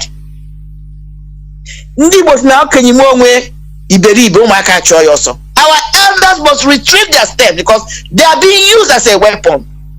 They must know this. Their time on earth is already, it cannot be more than 20-30 years. I don't care what they do. They should think about their future. They should think about preserving their identity, who they are. Today, they are proud to call Ohanese, to be called Ohanese. They are proud to wear that red cap. They are proud to wear Ishago. Do they realize that this thing they are doing, in a couple of years to come, these things can never be practiced? Look at it. Even to come to court, they refuse Ohamadike to wear our own traditional outfit. None of these elders raised an alarm. None of them even came out and spoke against it. They said it's an intimidating fabric. But that's the same intimidating fabric that you gave to the so-called impostor. It's not intimidating, or it was not intimidating when he wore it to come to us. And that is why some of them could not even boldly wear it on that trending video I'm seeing. Because they want to impress who? The Fulanis. Because I'm telling you, Mazi, if it was in the north that Buhari went, everybody there would have gone Babariga. All of them. Even any Igbo coming there will be forced to wear Babariga, either by directly or indirectly. So this tradition they're enjoying now, they want to be called Ohanese. They want to be respected as the Ohanese. They want to be seen as the elders, these elder spokesmen, or men, yeah, they're men for us, our tradition. Some people left it for them intact. They should not allow themselves to be the one to drop the balls. It's a relay race. Life is a relay race. When the baton is given to you and our job is to preserve it, make it even better, and hand it to the next. I was a relay race runner, and give it to the next person. Our people before them preserve this tradition to the best of their ability. I know a lot has happened, but they were able to preserve it. It evolved. Where we are now, we can proudly say Ishago is our own. We can proudly say Mazi, Nwada. There was at a time, it was few years ago, everybody was Mr., Miss, Madam this. Mazi is bringing us back to our senses. Everybody that is proud to answer Mazi, Nwada. It's not seen as derogatory, it is seen now as a pride thing. Of course. You know one thing. And now they can come out and talk about, for the hook and all that. They cannot, they must not drop the ball, because if they do, if we have to take them out to preserve who we are, we must. Mazi, I'll rest here. Yeah, like what you're saying, for you to conserve, or for us, or for people to conserve who they are, their culture, they must be proud of that culture. They must be promoting that culture with one thing or the other. It's not people that acts like unsaturated hydrocarbon. Any atom they see, they join with. Any foreign thing they see, they join with. You know, it cannot work. Just as you are saying now. Look, listen. The Jews we are seeing today that have the Republic of Israel, they suffered, although they suffered conquest for more than 2,000 years. Why were they able to preserve themselves? Because they are very proud people, proud of who they are, proud of their culture.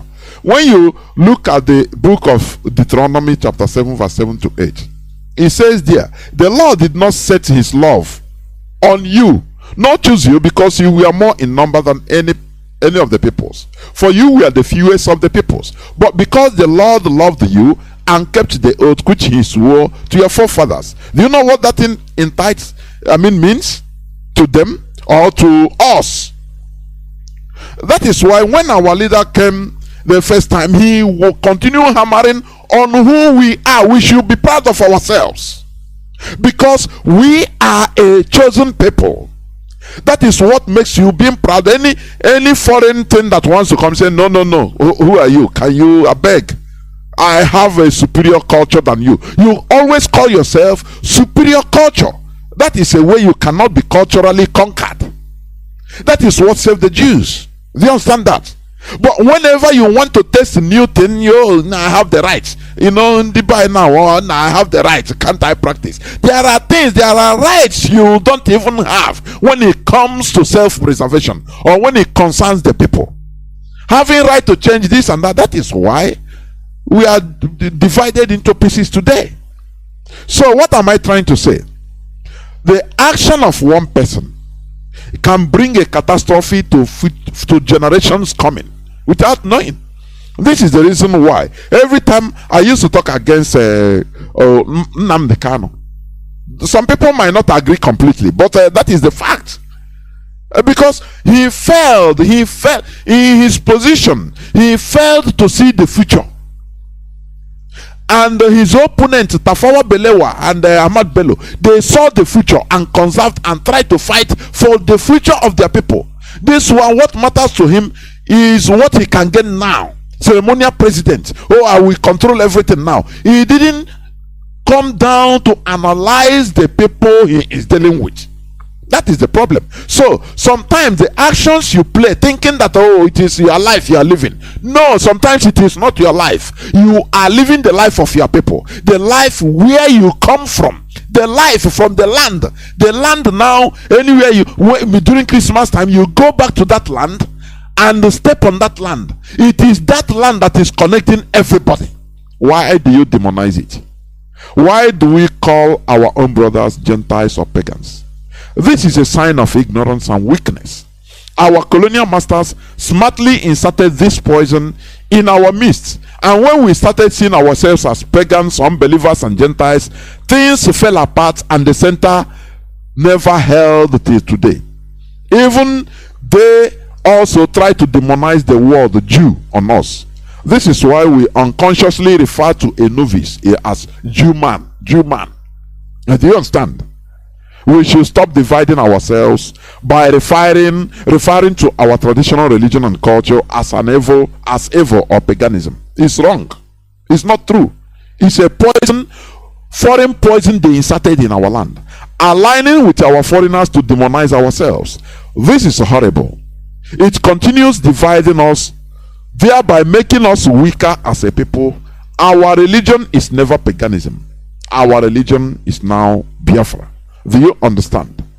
When you cannot be proud of who you are, that is inferiority complex. That is why you always like to escape that inferiority complex by entering into foreign legion. Let me call it foreign legion. And it is catastrophic. Because all the Konyen you cannot step on the ground. You don't know the culture. You don't know our traditional religion, how it is being practiced, what it entails, what you should do, when during cultivation time, to the extent, like I could remember one time some churches started demonizing our Iriji. It's a joke. No, it's something demonic. Everything concern, every of our festival, everything, our way of life, they demonize it. And we accept it. This is weakness. This is simple ignorance and weakness. This is the way, or one of the ways, the foreigners entered into us. And today we are seeing another trend of people, in the name of democracy, I can practice a free religion, any religion I want. They are being cajoled either one way or the other to enter into Islam. What matters is, how is the future generation going to be? What do you think that the Fulani love you? They just give you their religion, now they start petting you. Anything, they will teach you how to pray, which means you are aware of prayer before is evil. Now they will teach you when to fast. They will teach you when to do this. They become your masters. Do you think that they love you? They are doing it to conquer you. You being a point of contact to reach others, to conquer others. Not only in your generation, in your future generation, because the children you are going to born them in your new generation. Their new religion. And that is it.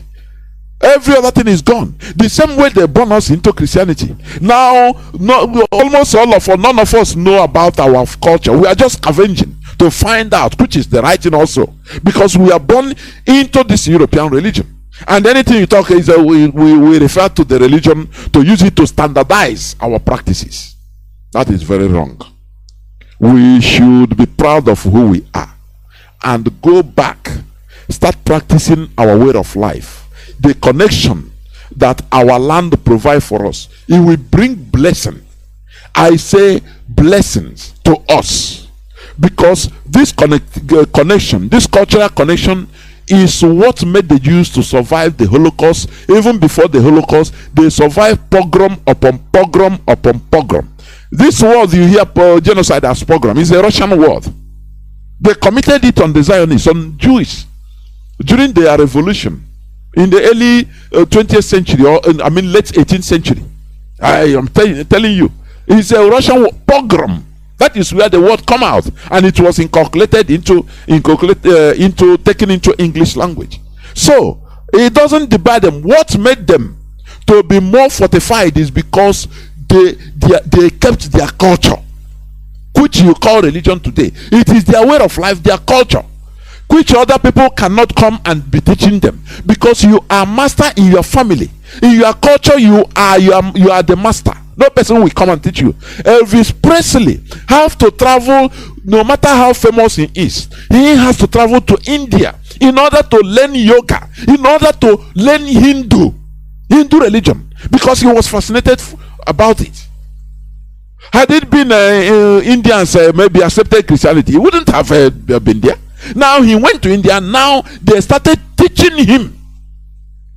He didn't tell maybe the master, a guru, a Hindu guru, to come to America. They will tell him, no. If we don't care about your money, if you want to learn about us, come to us. And Elvis Presley traveled to India. Do you understand? And started doing yoga, started learning all Hindu religion. That is how proud we should be. Imagine that we are practicing our culture the way it should. Foreigners will be coming to be learning, and will be proud to be teaching them. The same way you see people go to Jerusalem. Oh, they are going to pray. Oh, this is people going to Mecca. Why? Do you know what it means? It's a pride. It's a pride to them. But when you kill your own, in order to favor foreign religion, foreign culture, you are diminishing yourself. It's a conquest, cultural conquest, religious conquest. You are diminishing yourself, submitting yourself, even spiritually. That take me, you are more than me spiritually.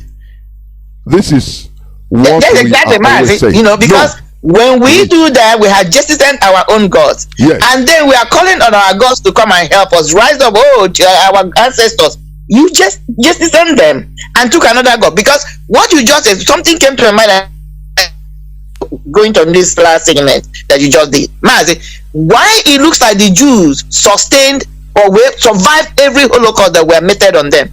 They never left their culture.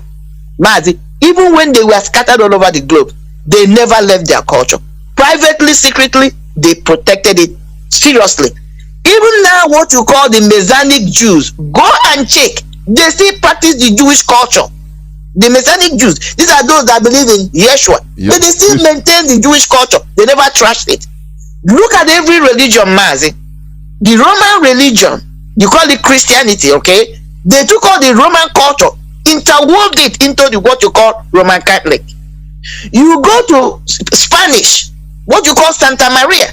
They took the same religion, the same Christianity, Spanish culture, wove it into it. Okay, okay. We are the only ones. When they came to us, we dumped our own completely. You go to Canterbury, the same so-called Christianity.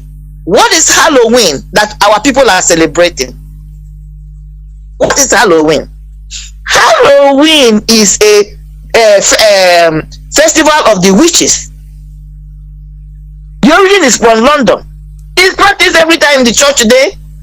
At least where I am, I know. It's a big holiday. But nobody is calling it witchcraft. It's the day reserved for the witchcraft in London. It's an ancient pagan religion, according to them. It was a traditional religion, but it has found its way into Christianity and it's accepted. We are the only ones that took our own traditional religion and just discarded it. We don't want to have anything to do with it. When we have left our ancestors, when we have left who we are, what makes us think our ancestors will be there for us? We left Elu, we left Annie, and we took something else. Then in time of need and help, we are shouting, Annie, come and help us. We must go back and appease our gods. We must go back our way of life. It has not, what I'm trying to say is, whether you're a Muslim or you're a Christian or whatever faith, you cannot negate your own traditional belief, which is who you are. That is where we drop the ball, Mazi. You will see a reverend, now I'm seeing some reverend fathers dancing our cultural music. Mazi, it gives me so much joy. Because it doesn't negate what you're practicing. In fact, it enhances it. You know, before, when you go to our churches, the songs were so dull, and that was how Pentecostal people were able to move people.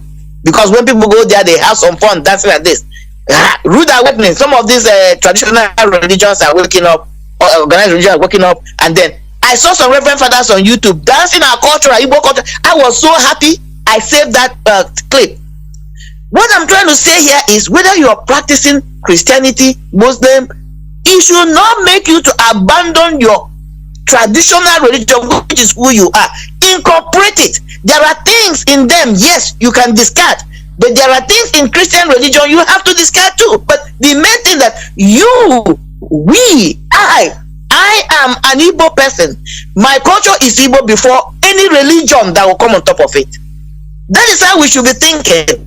That's how we should be navigating, because that is where we drop the ball. Every other people that are practicing this Christianity, even in America here, they never trash their own culture or religion of who they are.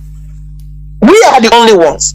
And that is why what we are doing today is to wake us up and know that it should not be because we are accepting Christianity, you condemn, you go to where you have you don't even understand the deities, you don't even understand what the shrines are for, you begin to cut trees, you begin to desecrate sacred lands, you begin to trash everything. They have consequences. The gods will fight. They have their own way of fighting. Remember, we must remember that these gods we are talking about are not humans. They are not emotional like we are. They rule by laws and regulations. So when we degrade them, when we abandon them, when we cajole them, when we cut their symbol, did all this thing because we have accepted new religion, they will fight us. And their ways of fighting, they're going to use us to fight us. We must go back and find out where we drop the ball, appease the gods, and make Chukwu Okike. Yes, Mazi.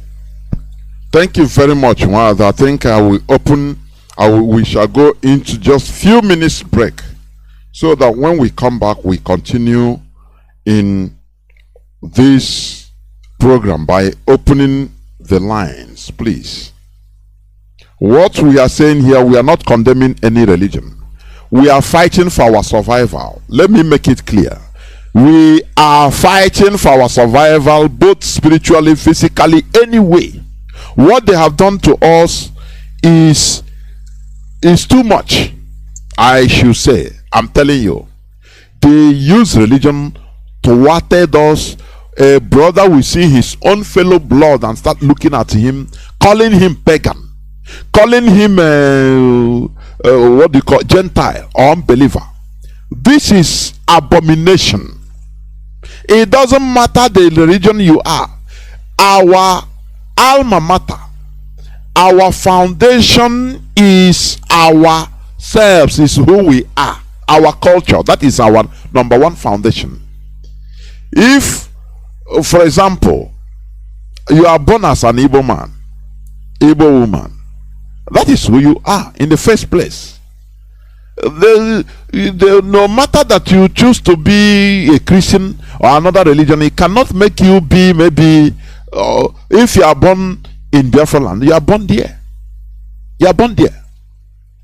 There is no type of religion you will accept and take it now as a Biafran. Now they start calling you Vatican. It's impossible. Instead, they are exploiting us. That is the only thing. They are exploiting us. Contributing money, sending to people that are far more richer than you.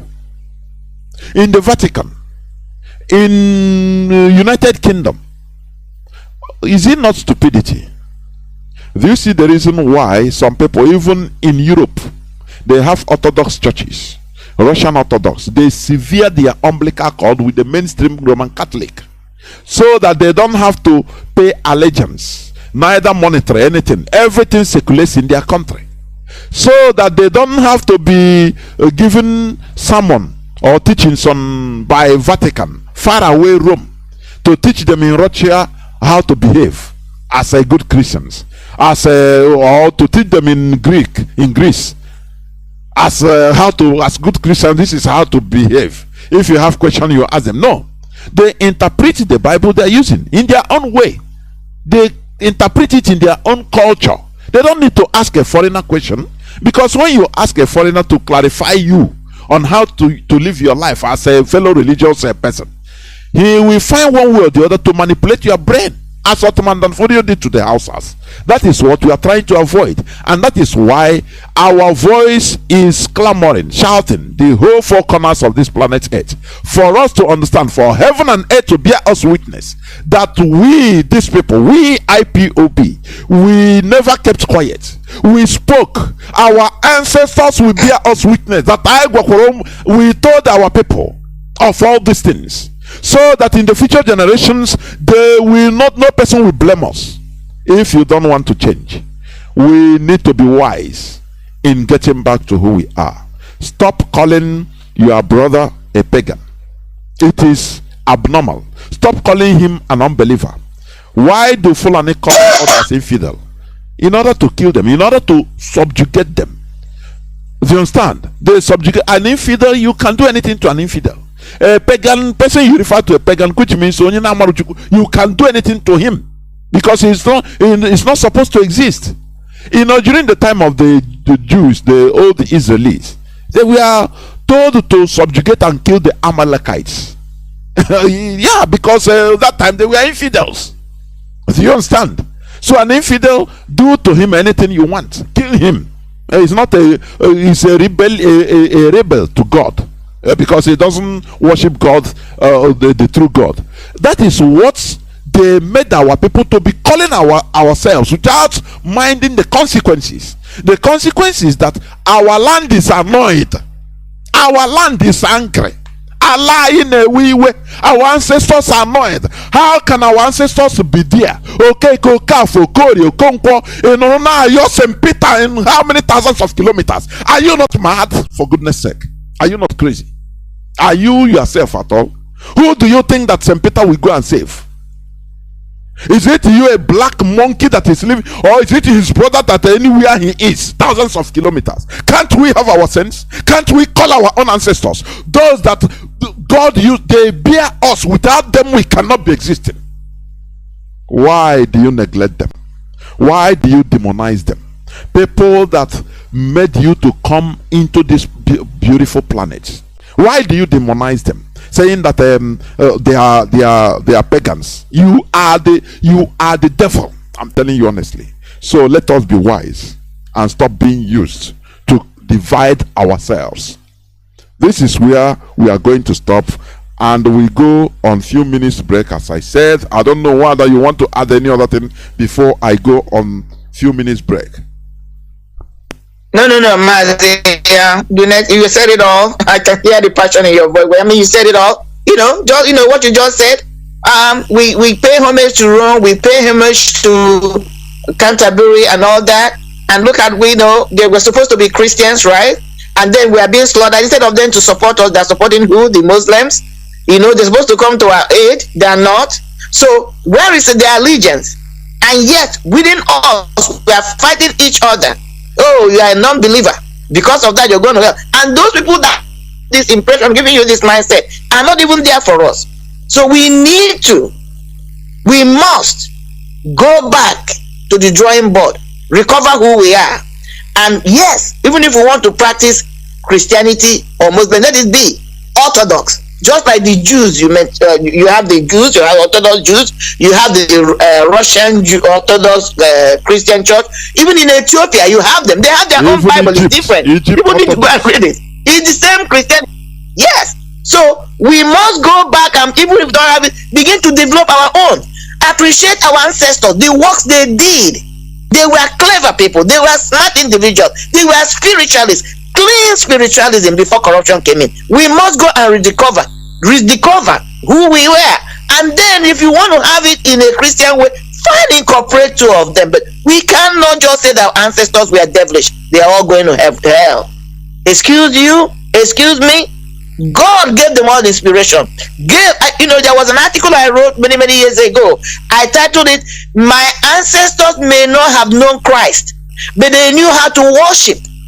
What God of creation they require from you and I is worship. It's not about religion. It's about worship. And our ancestors, they knew how to worship. And that is why they were inspired by God. They were given directives. They did marvelous things that we who claim to be worshiping God today or know God better than them cannot even fathom them. It didn't come ordinary. They were closer to our ancestors. Let us go back, retrieve our steps, and then ask for forgiveness wherever we have wronged. That's what I'm going to say until my closing parting words. Thank you, Mazi. Don't go away. We'll be right back. Good deal.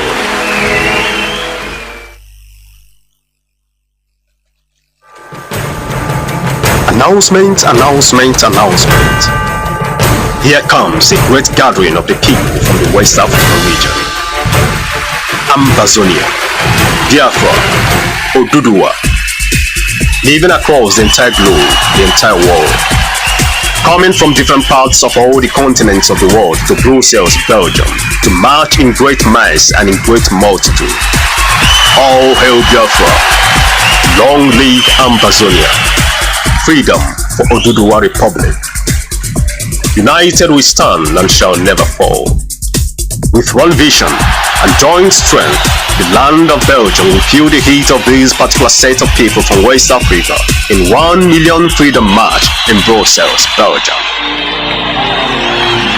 On the 14th and 15th of June 2022 at the European Union headquarters in Brussels. Together we shall march as 12 and in valor, without fear nor weakness. The march of freedom, for total freedom, by the freedom fighters. We shall come to face the reality of truth about the fact that one of the steps to freedom is to restore our government the way our ancestors led it, and not the way our colonial masters decided it to be. With this move, we shall let the world know from the land of Brussels, Belgium, that there must be freedom for the people of Ambazonia, the people of Biafra, and the people of Oduduwa. The march by the Abo people, Ambazonia, Biafra, and Oduduwa. as an Amazonian, as a Biafra, as an Oduduwa who truly needs freedom for your sake and for the sake of your future generations. You must defy all odds. Make your way to the land of Brussels from any part of the world. Coming to Brussels, Belgium, to march together with the indigenous people of your land. Your brothers, your sisters, your fathers, your mothers, and your entire people to send a unified message to the world that all we need is true freedom and total independence. If there is no struggle, there will be no freedom. This information is coming to you from the Office of All State Media worldwide under the leadership of Ipob led by Mazi Johnathan Nwa. You have heard it about our 1 million man march that is coming up in Brussels. We must continue. Do not forget that today is the 7th day of May 2022. I am here with one other Marien Haider. We are discussing on religious issues, continuation of the topic paganism. It is very wrong for us to call ourselves pagans or unbelievers or Gentiles. That is very wrong. Therefore, our lines are now open and we are going to take calls. Our direct line is +1 213 328 6224. I repeat, +1 213 328 6224. Our WhatsApp and Signal line is +61 405 142 547. I repeat, WhatsApp Signal line +61 405 142 547. You can call us and give us your view. Remember, what we are doing is restoration, both mental restoration, physical restoration, spiritual restoration. That is what we are doing. Therefore, if you call, please be fair enough in order to give others opportunities to also speak. I have a first caller on WhatsApp. First caller on WhatsApp, please start by giving us your name and where you're calling from, if you may. Can you hear me, first caller? Good evening, watching again. Mazi Johnathan. Yeah, well, welcome. Good evening, great Biafrans all over the world. Good evening. Mazi, my name is Ikenna. I'm calling from the zoo, Oduduwa land to be precise. Mazi, thank you very, very much, and thank our mommy too for her great work. She have always been punctual to the program. We really appreciate your good works. Mazi, you know that these white people, they feel that they are very, they are smart. They are not wise. They are smart and very greedy. They choose to take everything for themselves. If only they would have helped a little, we would have helped them too. But they choose to take everything for themselves. This is called greediness and smartness. They are not wise. But we will tell them that we are wiser than them, and God has made us wiser than them. We are the chosen people, not them. And they can't do anything about it. They have been trying for a very long time to suppress us, but we are the chosen people, and they cannot suppress us. Mazi, thank you very much for the program about our religion. And I don't know, Mazi, this tax you have picked up about this religion is a very, very great tax, and it's not going to be an easy one. I know, but we should. I don't know if I can say this on air, but I don't think there's anything bad. We should always look for a platform also to educate our people on the way to pray, because there are different ways of praying and there are different ways of worshiping. We need to totally go back to the way we are meant to be, because apart from this, Many people are deviating, but they don't know where to fix their head. Many people are from what they are doing before, but they don't know the steps to take and where to follow. So I think that should be included also.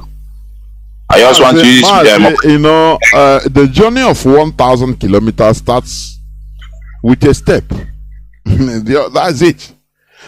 Our leader came in, started broadcasting one day. Just one day he started, fellow Biafrans, and maybe many people that time didn't believe that it can make any headway. So, but here we are today. So we have to count one before counting two. Creating awareness is the key. Even people are making mistakes, it doesn't matter. The time we come, as we are talking, I know that some people are going into deep researches because we need to unearth our pure way. That is what we are saying. We don't, like today, even in Christian religion, in other religions, for example, enlightenment has made Europeans or the scientists, archaeologists, into going to research many things that are written there, whether they can see whether it's truth. So that is what we are also appealing to people. We are intelligent set of people.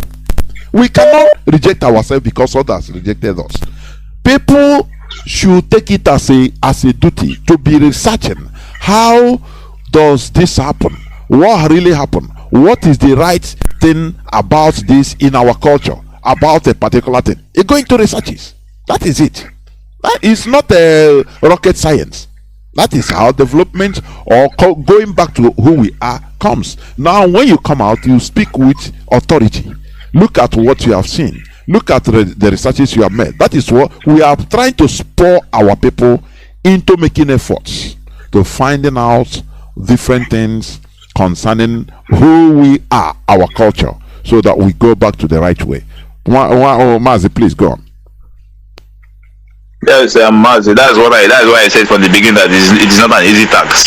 Immediately you enter this field of religion and you started it from the first day of Saturday. I've been following it, and I know that it will never be an easy task. But thank God that somebody has to pick it up, because from the religion that we are practicing now, it is stolen. Most of them are stolen from our religion. They come to church, they say that take the offering as often as you see it. I don't want to buy a toy, say as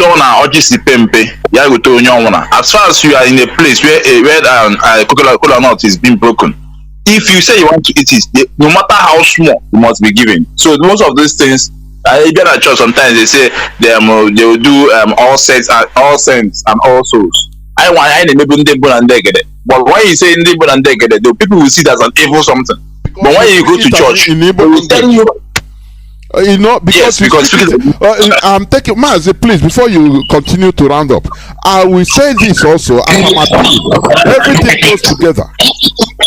Look, our people, our experts in our Biafran languages, Igbo, Ejo, Efik, should take it up in order to be including every blessed year new vocabularies into our language or our languages, so that our language will not be dead one. There are many things that you cannot translate in Igbo language.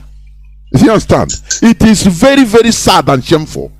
From time to time, Igbo experts, Ijo experts should gather, linguistic experts should gather and provide translation to some words that has no translation. They should provide it. Now put it into Igbo, Biafran language lexicons and dictionary. That is what we are appealing to everybody. Mazi, please go on and round up. Go on. Mazi, doing some years back, you will see an elder man and an elderly man. They will speak in proverbs. Haya to you. And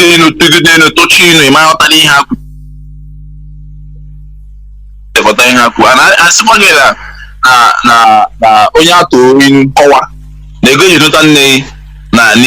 which means that the person that they say the proverb to and explain for that person, which means the bride price they paid for her mother, for his or her mother, is in vain. Yes. Why they use that bride price of a thing is that so that you know how painful. So that it will pain you that you don't understand what they say. So you should go and learn it. But most of you know, most of them are natural. So this is in fact, thank you very, very much, and thank our mother also. You people are doing a very great work. Mazi, thank you, and our leader, Mazi Nnamdi, I can't stop thank you, and thank you. Great for the rest of my life because you have done a lot of things in my life. Thank you very much. Remain blessed. I have a caller that has been here on Signal. Caller on Signal, can you hear me? Welcome to the program. Yes, my brother, I can hear you. Good evening to Mazi Johnathan and to our daughter Marien. This is Ifan Chukwumada Abuchi, and I'm calling you from the Kingdom of the Netherlands. You see, it's a very good. I look forward to this topic every evening because I know the depth of damage and change that have been wrought amongst us and in our psyche from foreigners. Let's put it like that. And you see, our people, like you said, my brother, our people should not be calling our other brethren in maybe traditional religion or not to European religion. Shouldn't be calling them pagans or unbelievers or any other derogatory name that the Europeans depict them as. Because let truth be told, let it be known that the present European religion was forced, literally forced, undergone, under duress and gone, and their lives were lost to impress on us this religion. We are not saying it's good or bad, but everybody have to make his own conclusion. But what I'm saying is that this thing was intentionally done in order to conquer our people mentally, and they didn't hide it. They said when they get us to believe that what they bring to us is superior, we will become who they want us to be, that is conquered people. It's not rocket science, like we just said. And there's something I want to touch that our sister said, like the meaning of Chineke and the please, Chineke have in all connotations and the notations we have for him is a single being, greatest omnipotent being. Chineke is God the creator. Chineke, that is his job for creating. And so we have we call him Chukwu Onye Okike, singular Onye Okike. Okay.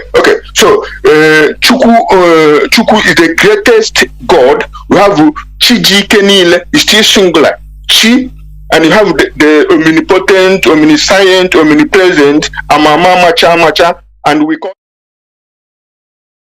and that's why we have what you call Eke Day. It's the day of creation and reserved to honor the Creator. Some people who still keep our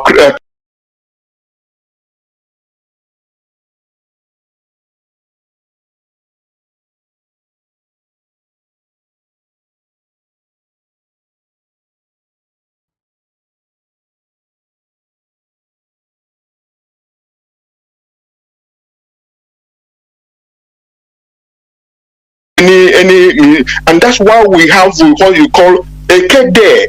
It's the day of creation and reserved to honor the Creator. Some people who still keep our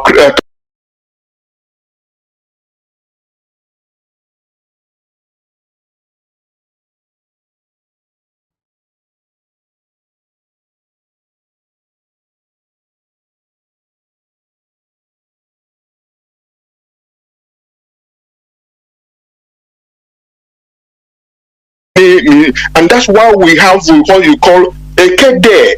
It's the day of creation and reserved to honor the Creator. Some people who still keep our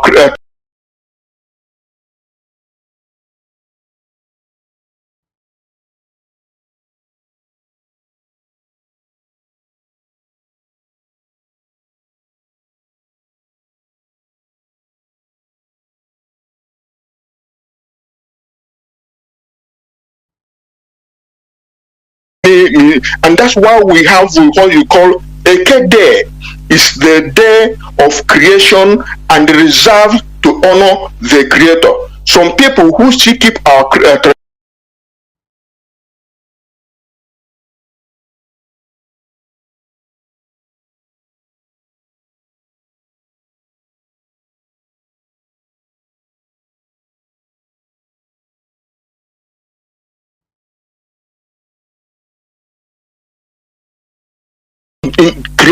killers have come again, the land will walk. They do walk because it walked in the plains of Benue when the jihad was coming in the 1800s, when they were coming to kill us with their jihad. So it worked for us. And remembering our ancestors and our people who did good work, it is not bad. It is not idolatry. It is just that we don't, this, like said, people who start, remember, this Roman, for instance, because we must remember to know where the problem starts. We cannot detach Roman Catholic from other Christian faith, because Roman Catholic was the first Christian church before the Protestant churches emanate.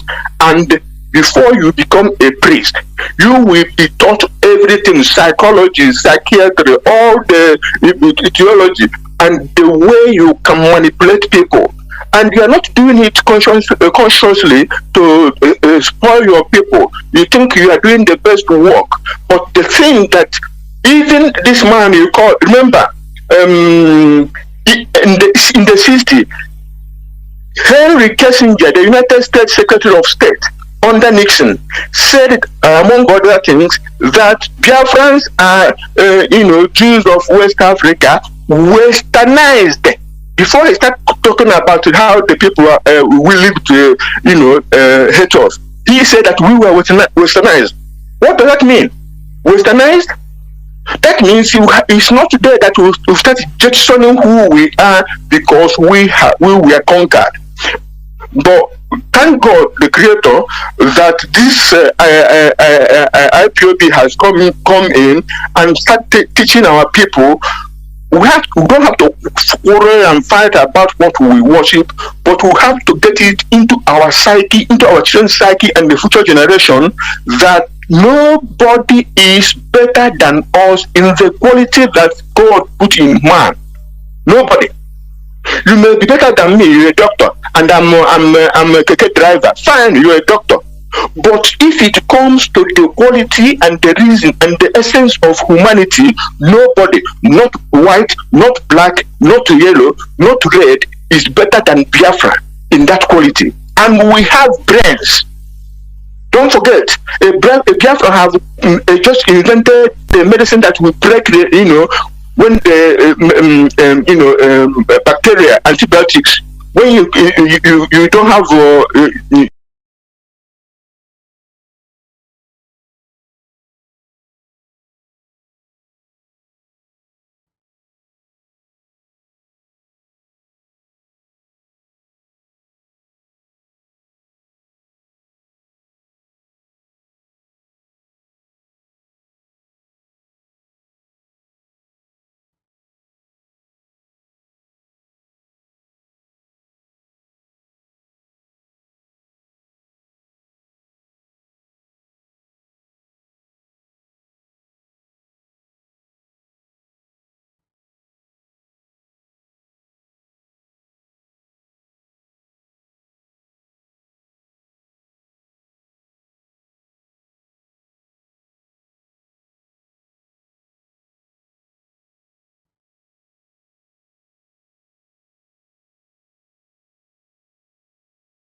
problem. But what you are doing, posterity will remember you in a very bad way, because all you are doing is to use, because of money and fame.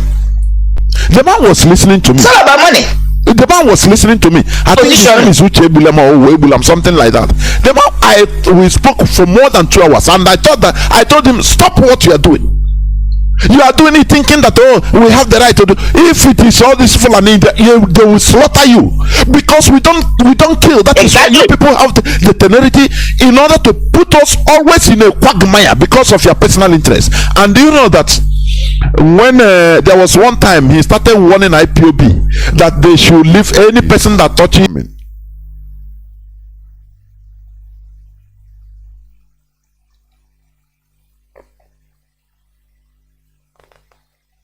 My voice on Facebook is coming only here in our app is mute.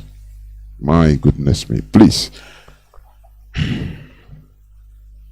We must continue. Please, caller, hold on. You have been there. I know. Yeah.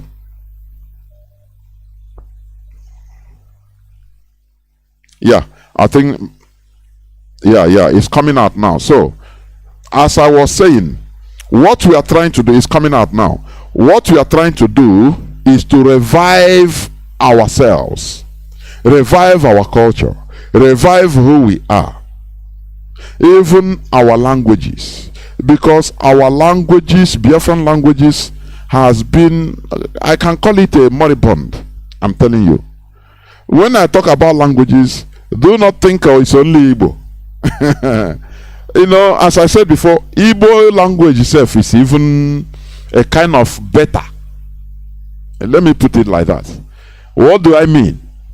Other Biafran languages, they are almost gone. I say in Ijo, you will see somebody, a family in Ijo land. They are not in Manfe, they are not in Veranda Po.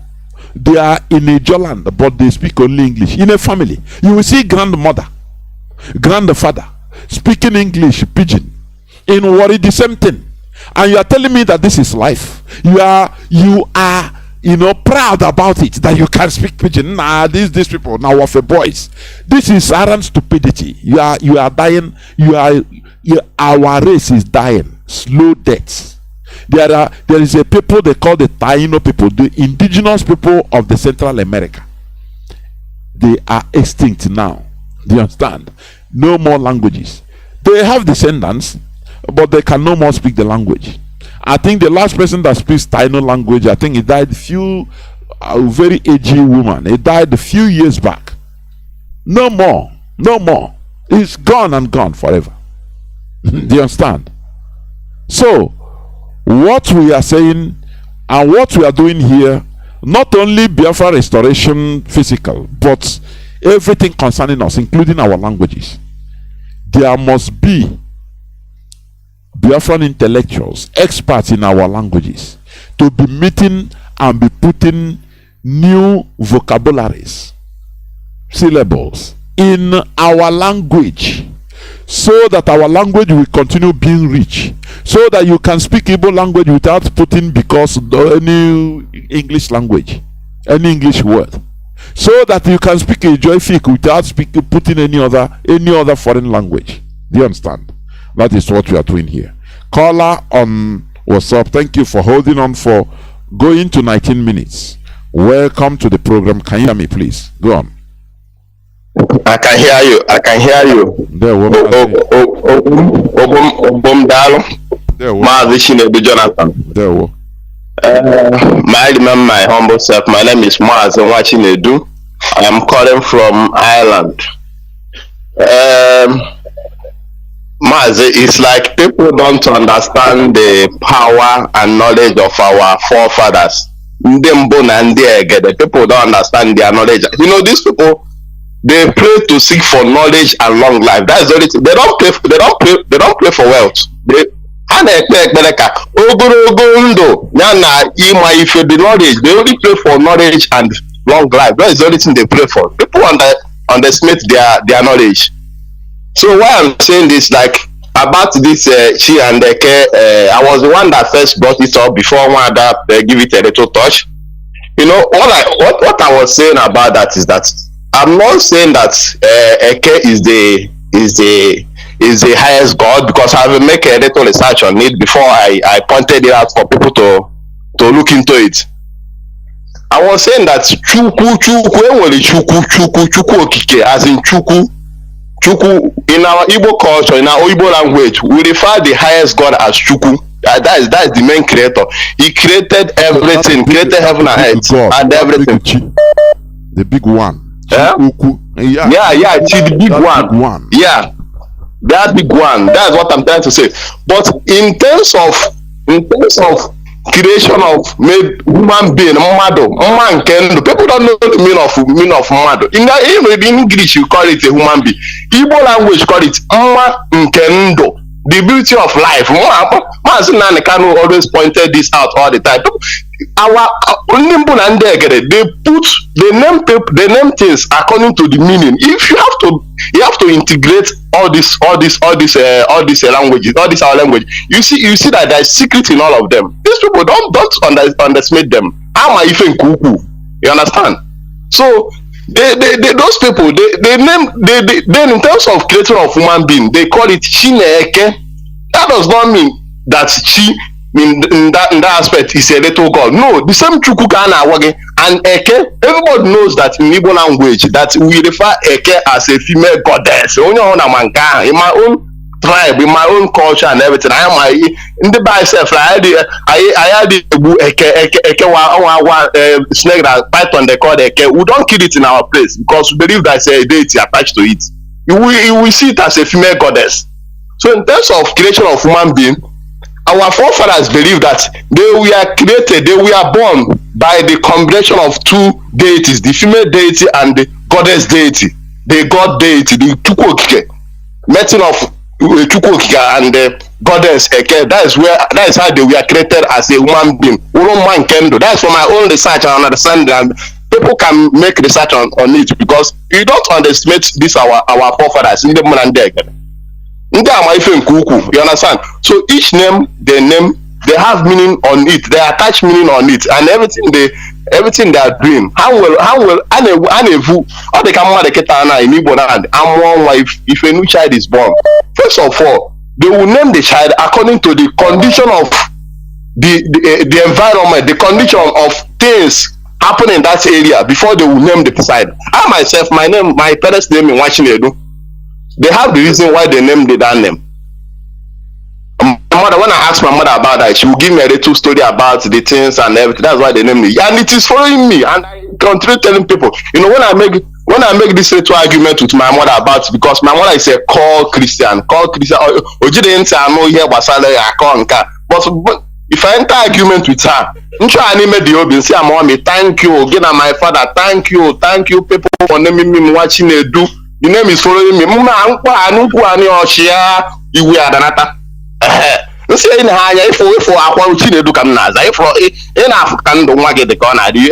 how it's going. I don't see how my life is going. So you should not underestimate our culture. That's what I'm trying to say. I'm secondary. So that's in that aspect of Shi and Eke. So like one other I've said that the other caller should make a little research on it. Yes, let us make all little research on it, and maybe next Saturday then we'll have a conclusion on that.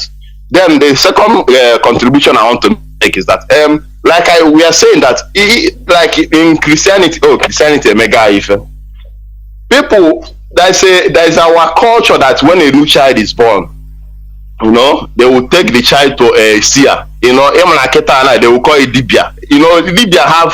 Dibia just like a doctor. Doctor Ibo. Dibia Ibo. Dibia have different aspects. So the way Dibia and Bisia now when a child is born in Igbo land, Dibia na amara kalaka nwa amari yechi amaru kwa chi a na-ekwu if ihe a na-ekwu kakịta na abịakwa na ndị ọcha akpọ ya guardian angel, mana ndị gboo ekene dịrị ndị gboo akpọ ya chi asị agba afa mmalụ mmụọ bịara ụwa chi na-echekwa onye ahụ. Ndị gboo na-akpọ ya chi na-echekwa onye ahụ. That is the lower gods. but ndị ọcha ya akpọ ya guardian angel. They are all the same thing. Ofie ka forget you okpokpo ibe a na-asụ. Ndị be anyị agba afa asị akpọ afa onye asị gị onwe ka ụlọ mmụọ nụrụ your grandfather ụwa ihe ofu mmụọ ahụ. It does not mean your grandfather bịara ụwa. No mmụọ na-echekwa ya ofu mmụọ ahụ because chukwu ahụ emechi ihe niile. O nwere other spiritual gods ọhanye guardian angels ọhanye na-take care of us. Ndị ọcha na-akpọ ya guardian angel but ndị be anyị na-akpọ ya chi onye. Agba afa amụọ nwa like this eje gba afa n'isi nwa mmalụ mmụọ bịara ụwa mmụọ na-echekwa ya mmụọ chukwu hanyere ka ọ na-enekwa dị anya. Forget okpokpo Igbo ndị mmadụ na-asụ ewere okpokpo Igbo akọmacha our language bring it down to normal understanding ka nwatakịrị na-agụ primary school ghọta ihe a na-ekwu. That is it. Ofie ka ọwụ nwere forget ya guardian angel chi ka a na-ekwu. So that culture if nkịta na So in conclusion, so I want to thank the DOS, the wise men of our land, what they have done in tackling this issue because nobody is pointing out on this. I thank them very well. They will bring out a little thing. People will be debating on it before they will bring out the new thing. Then how I go like film but I thank the DOS the way they are following them, and I thank everyone about this. Thank you. I remember how both watching it. Yeah, Mazi, thank you very much. You know, as I said, what we are doing here is subject to researches. That is why I don't go into much details about the direct what our traditions say here or there, because the one you know is the one we talk. But what I'm trying to say is that calling ourselves pagans, unbelievers,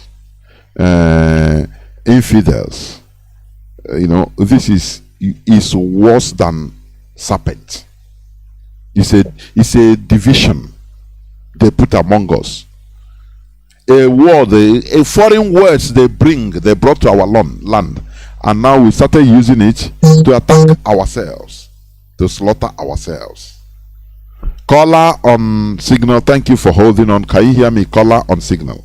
Welcome to the program. Yes, Mazi, I can hear you. I hope I'm coming out. You are. Go on, please. My beloved brother, Mechuko Kabiama, bless you.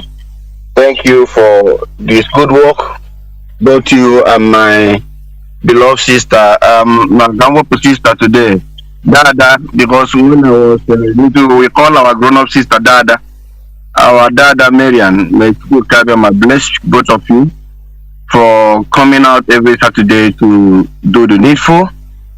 The same Chukwuka Kabiama will guide and protect our leader Mazi Nnamdi Kanu from every hands of the evil ones and from all evil doers. Most especially destroy his enemy before they come close to him and release it for us unconditionally, so that Biafra will be restored through him. This is my prayer and so shall it be in the name of Chukwuka Kabiama. He said. Please, Mazi Johnathan, just allow me to make this simple and quick announcement. Fellow Biafrans, lovers of freedoms, IPOB Austria once again reminding us about 30th of May, Biafran Heroes Day, which we are going to host in Graz. It's not in Vienna. We are going to host it in Graz. IPOB family members of Graz is also going to host it. And we should not forget to also begin now to make preparation. Those of us that are working, please, we have checked the calendar. It's going to fall on Monday. Please begin now to ask for free or from your working place, so that we will not have any excuse. It's a day that Biafrans all over the world is going to recognize. And please, IPOB also, we know how formidable and fanatical we are about Biafra. We must make that day a very warm and interesting day. Please, the address of where we are going to meet in Graz is Lazareth Gasse number 5. I repeat, Lazareth Gasse number 5, 8020 Graz, Austria, and the time is 12 noon. And we have a telephone number here we can contact those of us that are coming from other states. The telephone number here is +43 664 49 32 781. I repeat the telephone number again, +43 664 4932 781. You can call this number and get more information concerning this Biafran's Hero Day, 30th of May. Thank you, and as you come, may bless you on that particular day, and you and your family. He said, Mazi, you know, you and my sister have come to scatter this table. That the white men, they arrange it, and thinking that the way they have arranged this table will keep on remaining like that. But IPOB is, most especially in this hallowed platform, those places you don't want us to touch is where we go and touch. Because they have done something to us that even some of us today are still living in this idiocy. Mazi, I saw how your voice echoed when you are talking about this issue of your Waraya. I begin to wonder, how can we be asking people far away, 1,000 miles away, to your Waraya when our fathers who gave birth to us, our ancestors is there, watching us, asking us to come anytime we have problem. We should ask them to assist us to fight our fight. If not, Mazi Nnamdi Kanu, who came now to appeal to them, to let them know that we've really gone astray, that we are calling them wherever they are, that this is why even our leader, we did the Atonement Day, to appease the land that we've really wronged them. Because if I'm a father, for example, and I'm late, my children will be having a problem within the family. Instead of them to ask me, their father who gave birth to them, who knows what, even some of the things they don't know, instead of them to ask Papa, come and help and lead us in this fight, they will abandon me, Mazi, going for the Saint Gregory to come and help them. When St. Gregory is helping their people where they are, even here in Austria where we domicile, Mazi, these people are giving their people names according to whatever that family was doing before that child was born. If your father is a carpenter, they call you Tishla. If your father is a welder, they call you a name according to what your family is, because they know the importance of keeping their culture, because they know that their culture is their religion. Mazi, that is continuity. So that Ahamefula, that is what it is it.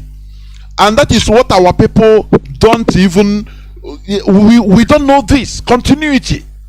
You can see, for example, a business, for example, a businessman, for example, a restaurant that's owned by a family, a white family, and they will tell you that this business, this restaurant is from, they inherited this from their great, it is in the lineage. They will count it 500 years back. They built this restaurant. They continue maintaining it. Go to our side. Who can continue continuity? One person will come and say now, completely destroy what the family set up. Instead of, because it is very beautiful.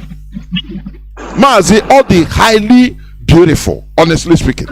When you check, you count how your great grandfather was. Look at how many of our people now are. Why is Oka called Okozo? Is Okozo? Ndị na-akpọ ụzọ, smiths, blacksmiths, well known since the olden days. How many people developed that trend today in Okozo? How many? Mazi, please go on, please. Mazi, on this radio Biafra, we will scatter this table. You see this table that these people came from afar, arranged that it will remain so. This table, it will never remain the same. Anything we are doing now, we will do it with our common brain. Even if you are going with thought, you go with thought with your common brain. Nobody is going to bamboozle. Just do. These people did some terrible things. Even they did something to the extent that they asked Reverend Fathers not to get married. A human being. One day, human being. Give him up here something, and at the end of the day, You are Mazi. Okay, for this thing. This table, that place they ask us not to go and touch. We will touch it so that the brain of our people will come back. We will worship this God in spirit and in truth with our own mind, without nobody asking us to do this type of nonsense we are doing in the name of Christianity. How can somebody from thousands of miles ago came and tell me that my own is not good, use his own to replace my own, and most of us will carry it on our head? A child will be born, the mother will call him Chinedu. At the end of the day, they take him to the church, they put some more water on his brain and call him Daniel. And the mothers will prefer to answer that Daniel and abandon Chinedu. And Daniel will took over the name of the real name that has a meaning. Chukunedum, God is leading you. Now Daniel that you don't even know the meaning of the Daniel now will become the first name of that child. Even when that child starts school, they will put Daniel instead of writing Chinedu. Mazi, have you seen how gullible our people have become?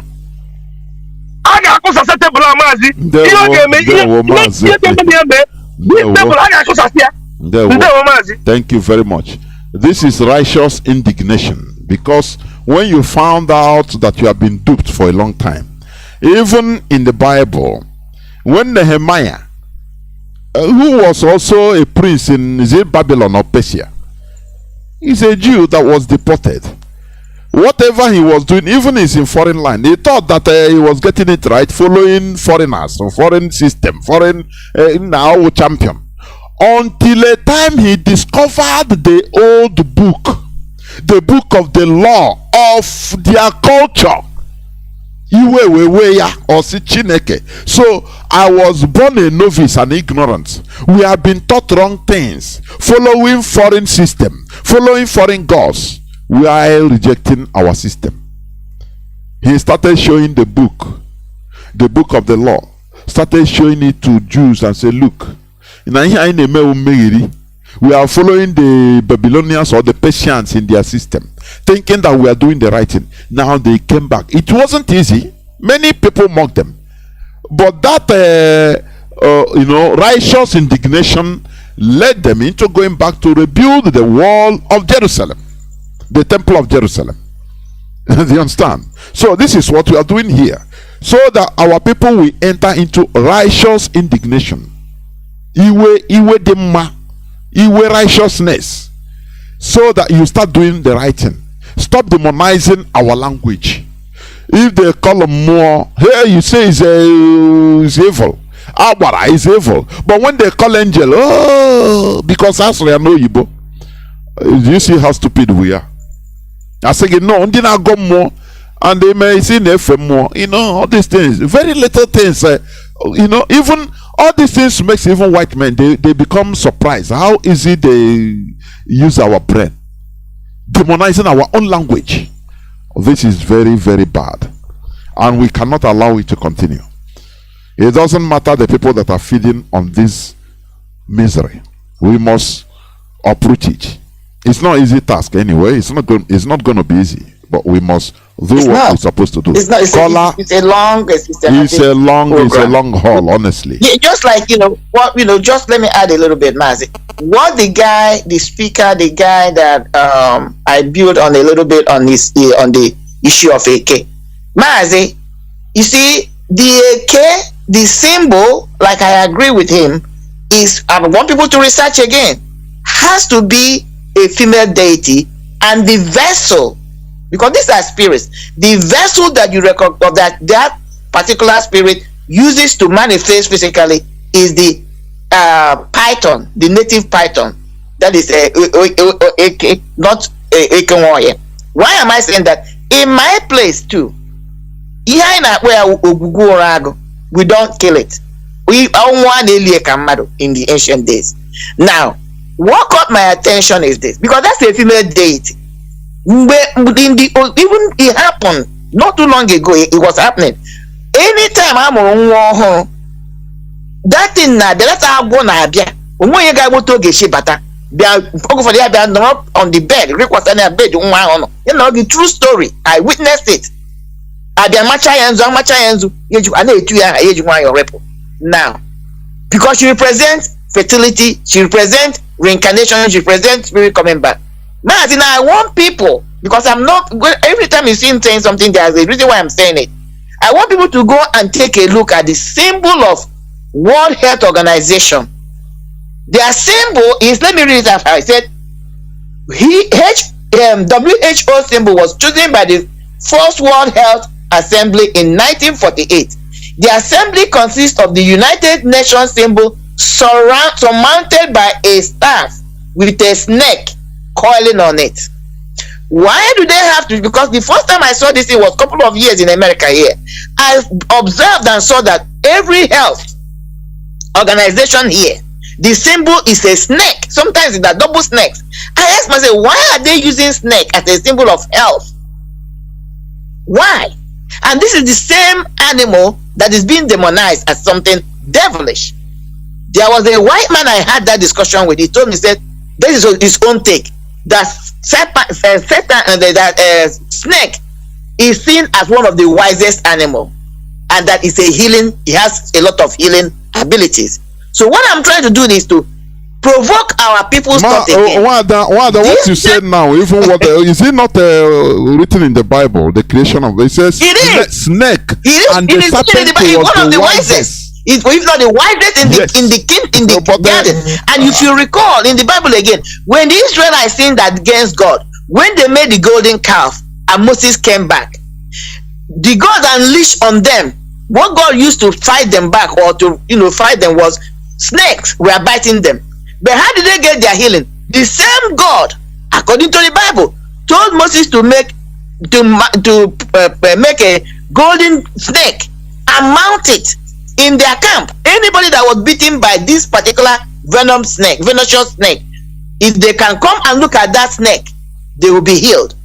So there is something about this AK, there is something about snake, there is something about this AK being the symbol of femininity, of our goddess, of creation. Because when you're talking about creation, you're bringing life. It's bringing life to be. Why did our ancestors chose this particular animal to be the vessel for the deity for that particular goddess deity to manifest? And korokoro, in my own eyes, I saw this snake when children, little kids were born in my place. They will come around, then one of the elderly women will come. They will stretch their hand after that snake will call up on the lady's hand, and they will take her somewhere, and he will go. He will never hurt anybody, will not. So these are mysteries that I will want us to explore. I don't know much about them, but I'm throwing them because I believe there are our traditionalists who know the secret of these things. We need them to be calling on this platform. People are saying teach. Where are these people who know the mystery, the secret? We need them to come on the platform, tell us what they know. We record them. Let them go on record before they die. Life is not guaranteed. We are losing these things through orally. We need to document them, Mass. That's one of the mission of this program. Of course. When we talk about like this snake, the symbol of a pharmacy, just check in every pharmaceutical symbol. It is a snake wrapped around something. What does it mean? A star. That's what I'm saying. A staff. The snake, they call that thing kadusi. They call it kadusi. It comes from one thing. I just see it now. I know this thing before. It's a Greek god of medicine. Carry the rod with a snake. That is a Greek god of medicine. Now, when we are saying all this, in as much as I'm not an authority in our traditional religion, because as one other said, we are appealing to people to be coming up in order to be teaching. That is it. So, when we are talking about, when we rise up to talk about and the female deity, and they met with this, and because it is our culture, people will say, no, but the same thing in the Bible, they say Holy Spirit and Holy Ghost met with a female, and they born Christ, Jesus. Not even that. Go back in Genesis chapter 1 verse 1, we go to verse 2, 3. It says, in the beginning, God created heavens and earth. I studied that book. And then a time came, there was tohu hobu. Something happened. The Spirit of the living God came down and was hovering over the surface of the sea. The Spirit of the living God, that the male deity, came and started hovering over the surface of the sea. When I did that lecture, I called it the spiritual dance. The Bible did not tell us how long this spirit hovered over the surface of the sea. They didn't give us time, but it was after this communion, the dance, whatever you call it, the relationship between the spirit of the living God came in from wherever to hover over the surface of the sea. Creation started. Tell me the difference between that in and Chi and Eke. Or Chi and Eke. That's it. So what are the point I want to make? I'm not even, that is Genesis chapter 1 verse 1 through 3. Yeah, you will see it right there. I didn't write the book. Let me come in because there are people that are waiting. She came down and met with Eke. This is Eke. This is the female deity which is being represented by the symbol of this snake. Met with her. That spiritual relationship, union, things began to happen. Human beings began to come. Even when you go to you continue to read in the Bible, it's scattered everywhere. But because when we say it from our own point of view or perspective, it becomes devilish. So what I was saying. What was that serpent? What was that? Wanda, can you hear me? Can you hear me? Let's just. Wanda, can you hear me?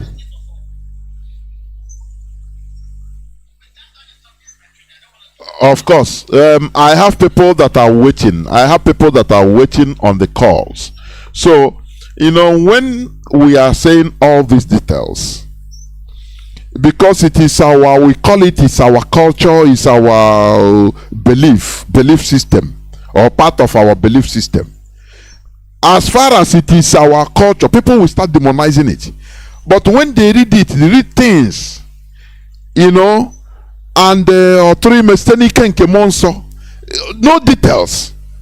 You want to ask question, they say no, don't ask God question. No, take it like that.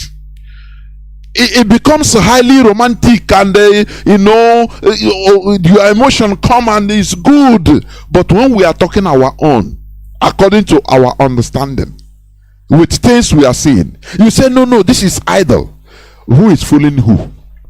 Let me ask, who is fooling who? I tell you, when they talk about snake, people that fear snake, even in our side is the same thing. Okay, you don't kill it normally, but you say it's idol worshiping. But all these things in the Bible, it was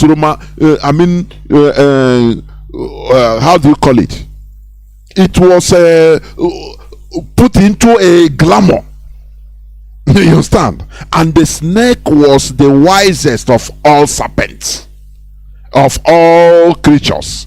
And he came and talked to Adam. You didn't. If it is in our own myth, our own story, that we say, hey,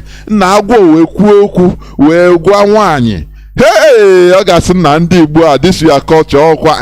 But you are reading it and you believe it. Do you see who is fooling who? Who is fooling who?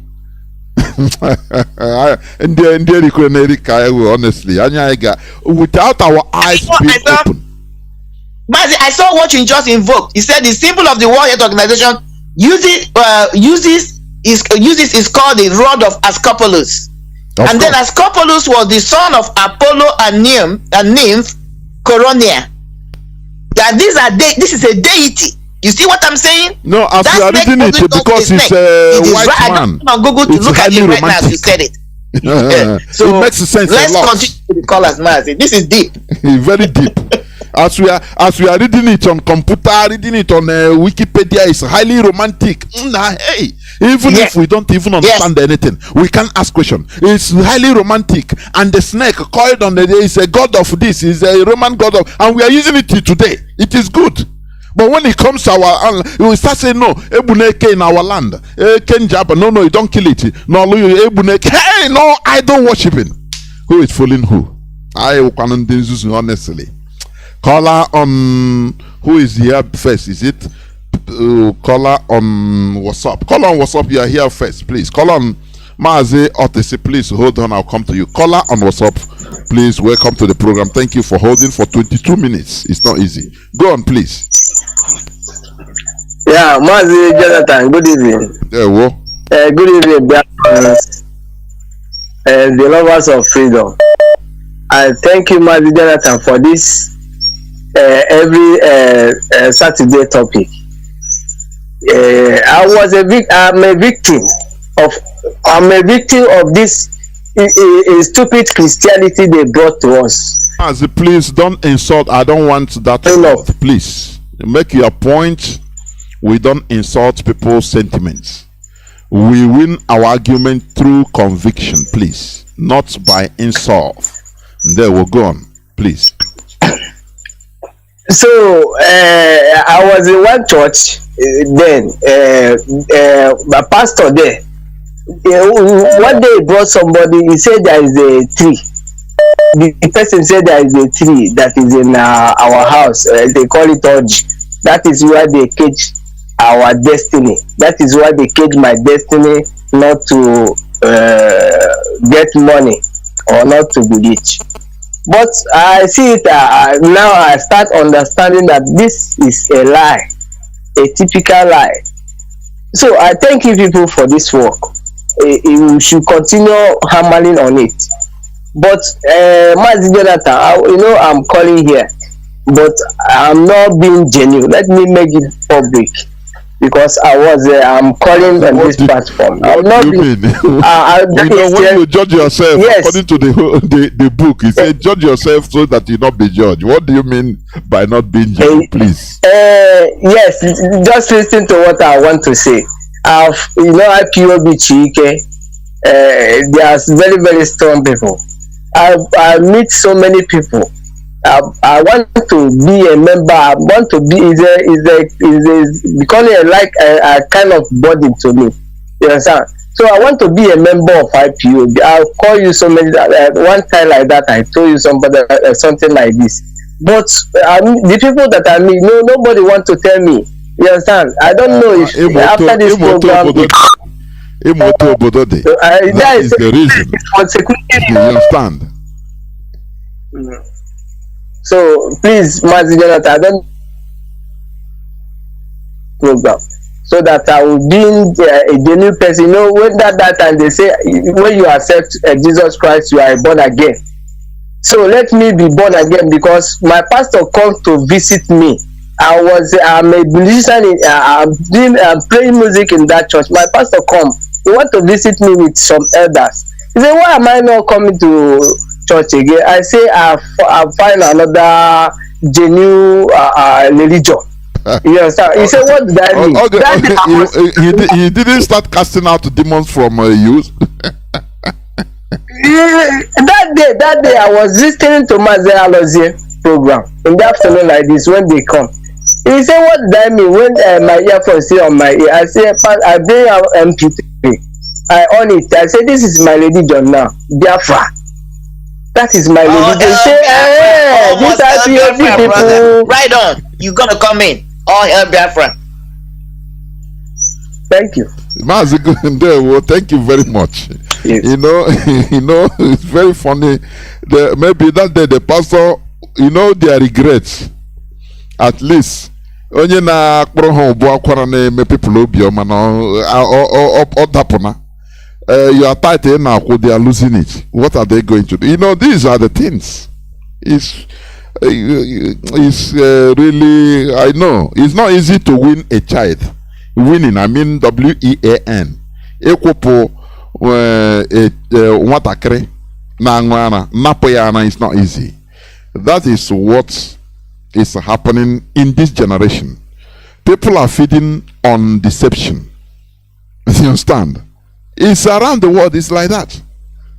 But that's why I say, if you are genuinely here on IPOB in this struggle, genuine, that you want to help, join, so that anything you can do, bring, so that Biafra will come, so that we will get out from this bondage. Consider yourself a saint. Stop calling Saint Christopher, Saint Mark. You are a saint.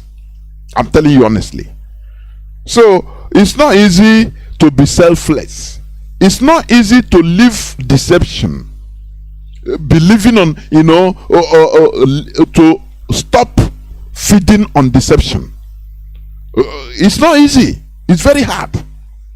That is the reason why even the politicians, for them to talk on what is happening in Nigeria or against the situation in Nigeria, It's not easy because after they will be removed from, they will be switched off from the Nigerian feeding. So what would they do?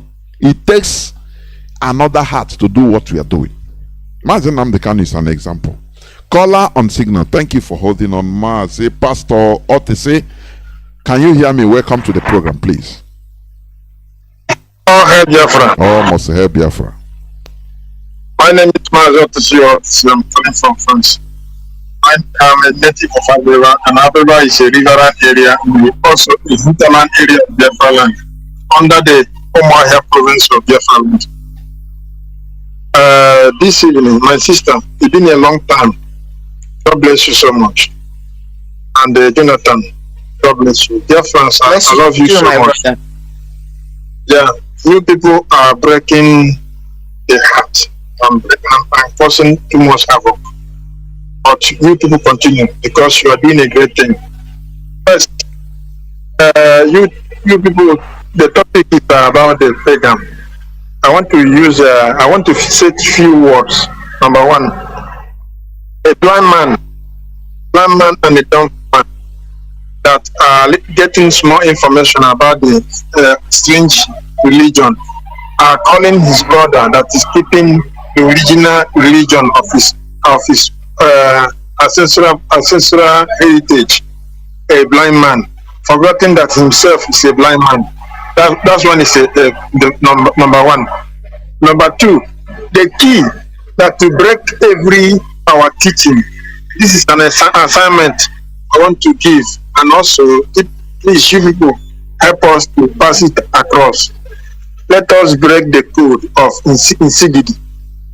If we break the code of insigidity, you people are going to be open, and some people are going to be starting hearing our land, our Biafra, because there are some hidden things.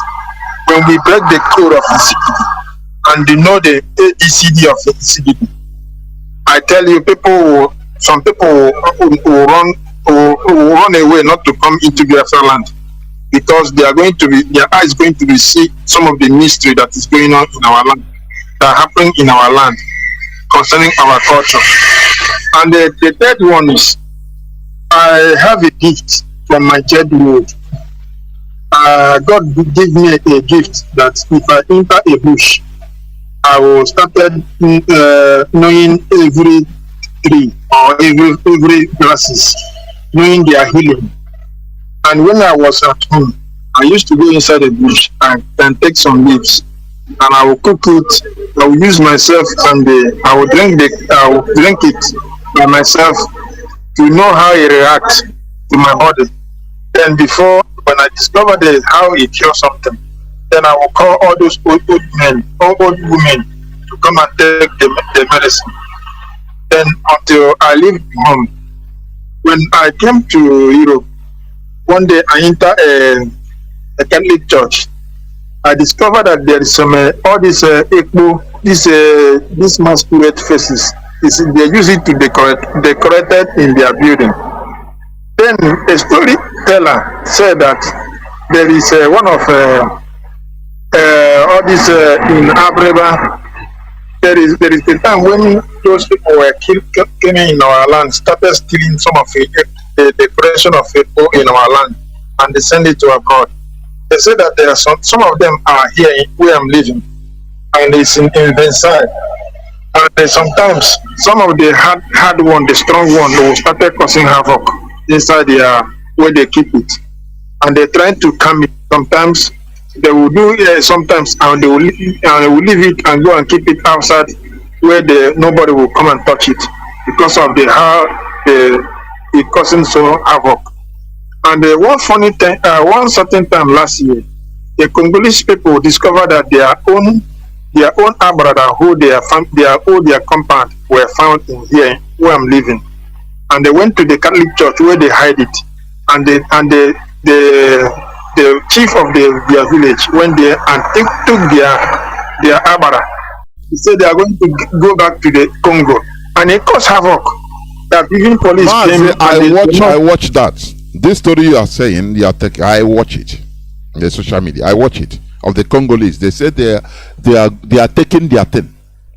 Direct. Yeah. They said it. I watch it. Go on, please. Then, after sit and down, they later take it and go back home. What I'm trying to say, our forefather make mistake. Let me use that word. They make mistake by abandoning the original treasure they have and follow the wrong side. They thought it's a way of reaching God. Mazi, can I say something here, please? Yes. Before you continue. Yes. I cannot completely agree with you about our forefathers making mistake. They were overwhelmed. Do you understand? Overwhelmed. Okay, just check. How long have we stayed from after the war till now our leader came out? How many people, how many generations have passed? You know? Our forefathers were overwhelmed at that time. They fought, but they used our people. Listen, Mazi, this thing was not happen during the slave trade, or neither to the colonizing time. It was happen. There is something we need to go and research our home. It's not something we stay here in abroad. It's something that we need to go back to some of the old men, the 2-to-1, and some of them that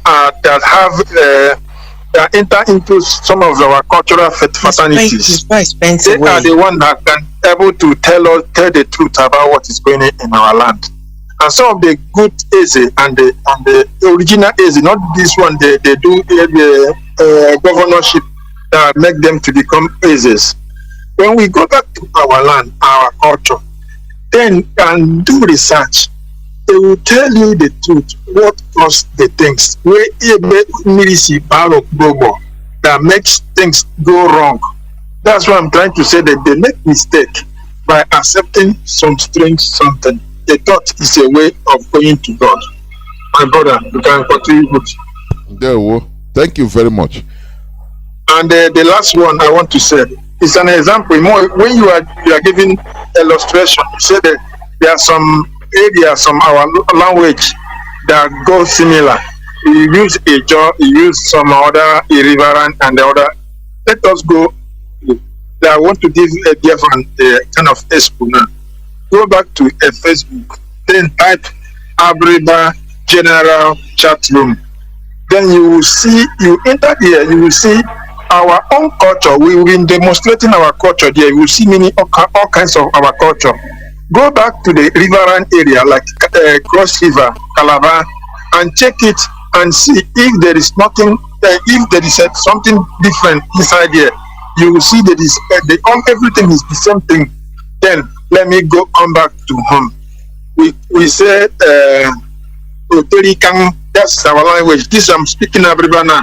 Oterikang is lantern.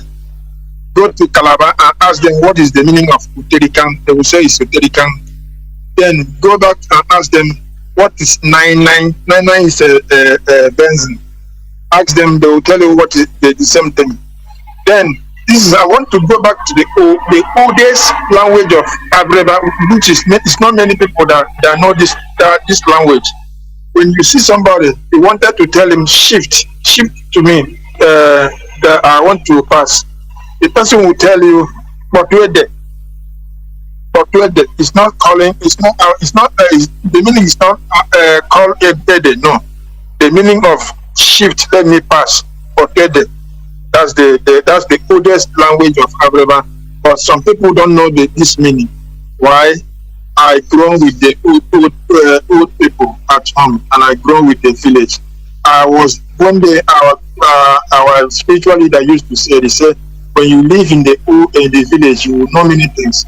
I am one of those people who always go inside the bush and use our leg and make experiment to catch a python. We'll use something and cover our leg and some of the herbs and put it inside our legs, and we'll put it inside the holes, and the python will swallow our leg. Then we pull that python out, and because of the herb we put our legs, nothing is going to affect our legs. And we'll catch the python. Sometimes we use hand and enter inside a hole and catch squirrels or sand and many things. Sometimes you use catapult and kill birds and other things. It's a place inside the village we call Ilu Ikuru. Ilu Ikuru is like inside the bush, inside the forest. You will see like a hole. Inside the bush, you will see like a hole. And if you enter that hole, you can stay there like 6 hours.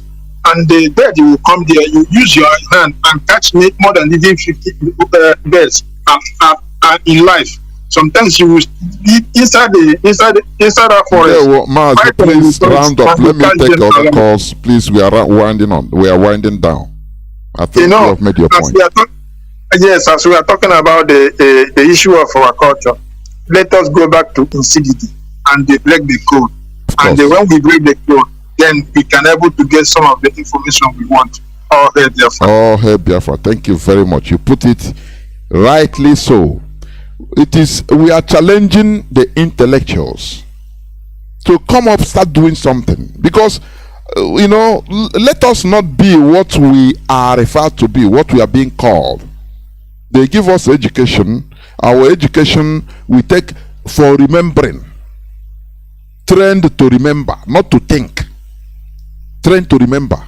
Had it been we continue in our way, all this our system, we should have been developing them right little by little. Let me take this last call, I think, because our time is fast spent. Caller on WhatsApp, welcome to the program. Can you hear me? Caller on WhatsApp. You'll be the last caller, I think. I can hear you. I can hear you, Professor Saint Jonathan. How are you, my brother? I'm good, and you? Okay. Yeah, you're speaking to your brother who's the scavenger. I'm calling from Africa Sud, in South Africa. I don't know to where can I go. I greet you, Nnamdi. I greet you, my sister. Mazi, go on, please. We are So the reason why I'm calling you see, like what we talked to the last caller, because he was about to tell you how our forefathers make mistakes. I think even we are making the mistake, and that is why we are here, because we pray that we get our Biafra in time, because time is not on our side. Because at the same time, we have to fight for this Biafra, because if this our crop go, it's going to be difficult. Because how do we expect our children who don't know, who didn't witness all these things we are witnessing, to carry the light up? So we must do all our possible best. And that is why we talk to some of our elders. They really don't understand why we are looking for Biafra urgently. They don't understand.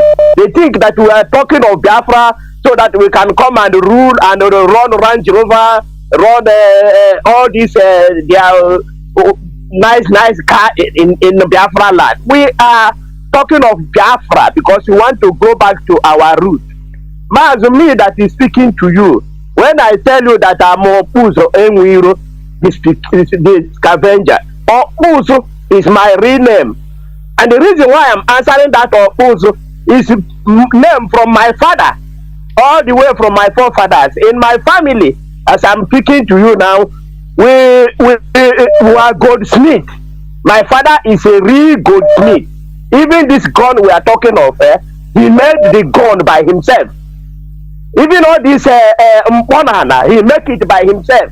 He make hole, he make mponana, he make everything. Even this mponana that they are now catching one of our brother and go and jail him because he make mponana.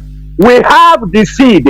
It's just a small seed that you get in the bush that is making that cap that will mix it with other things and it blow fire. That is very simple. It's what our forefathers know already. There is nothing, all these things they are talking that our forefathers don't know.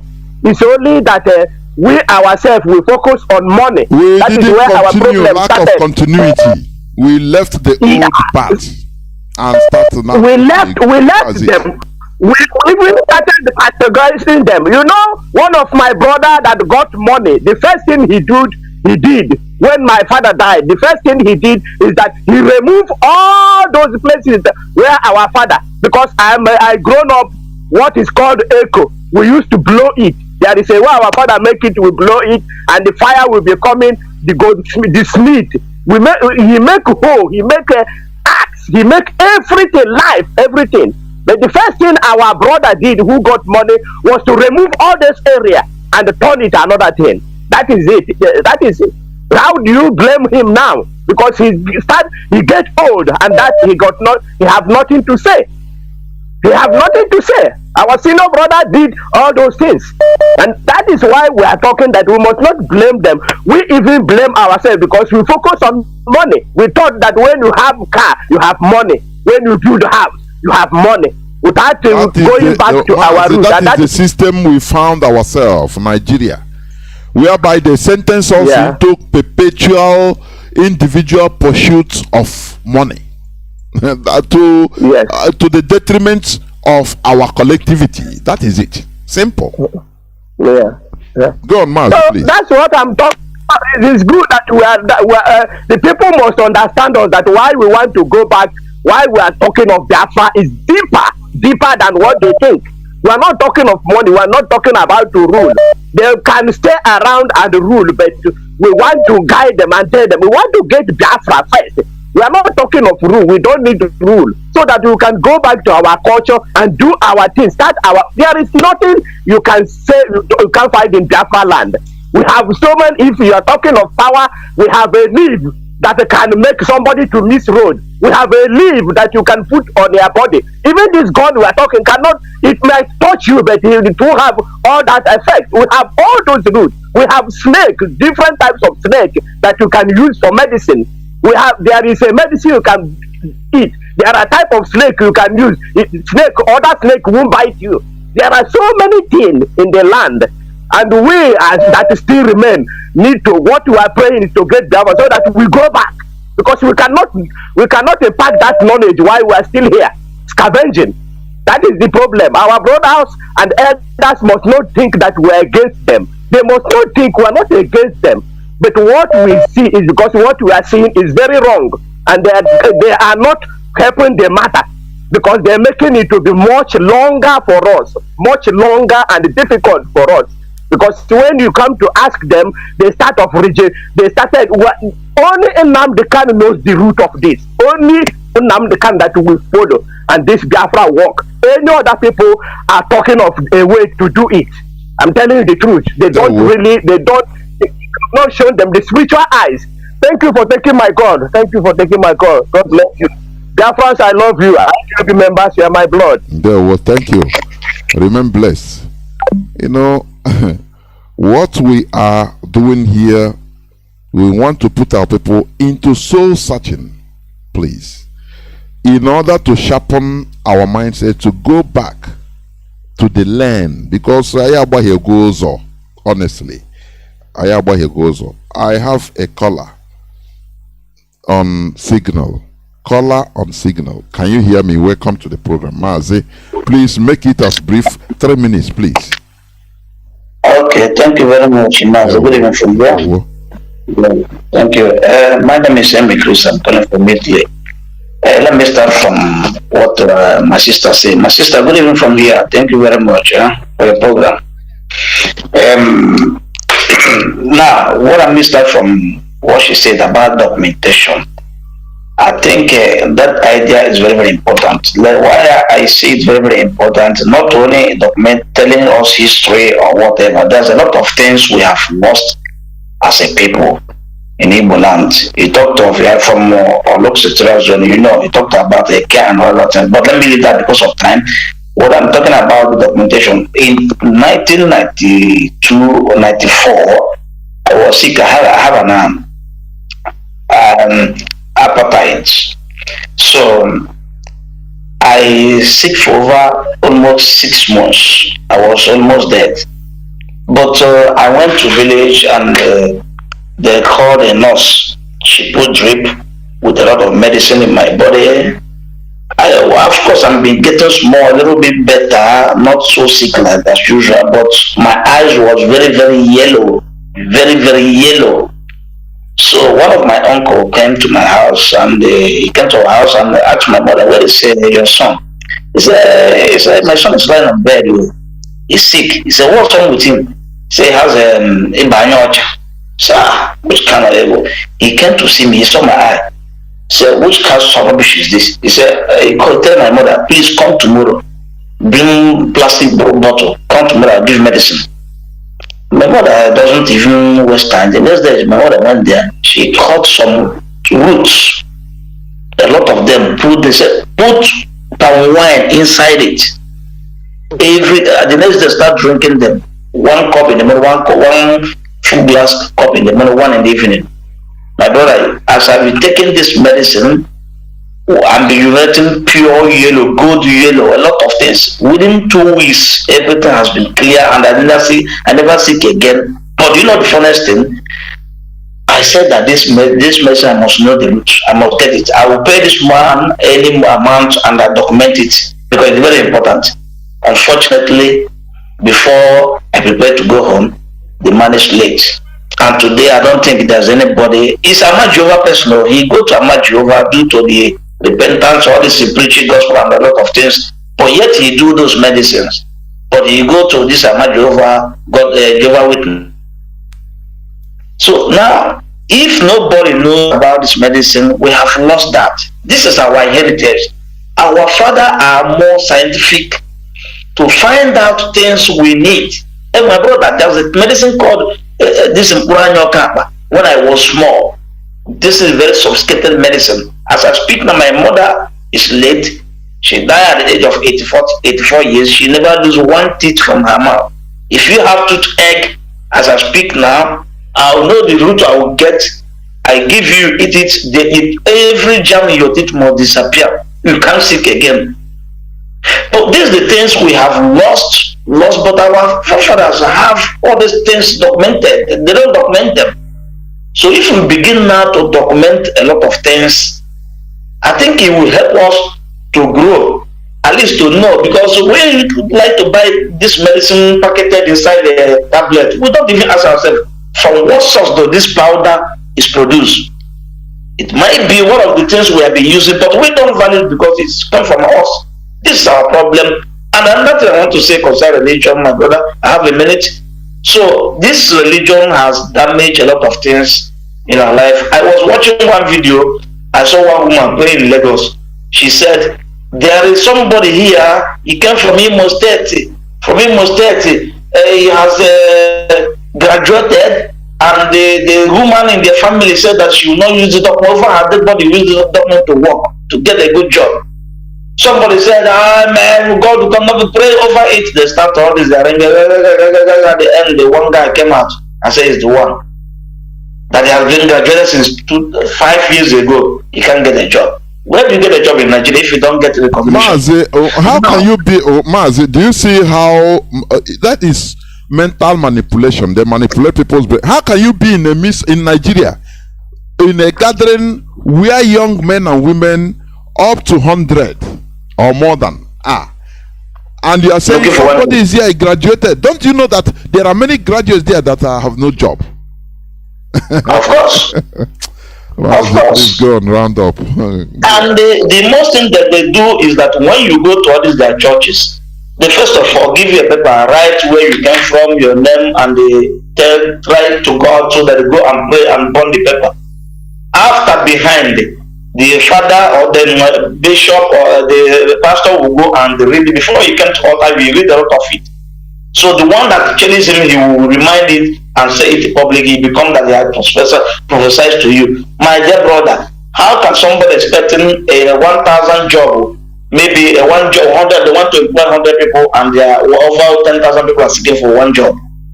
But there may be 100,000 people that are seeking, over 100,000 people are seeking for 1,000 jobs.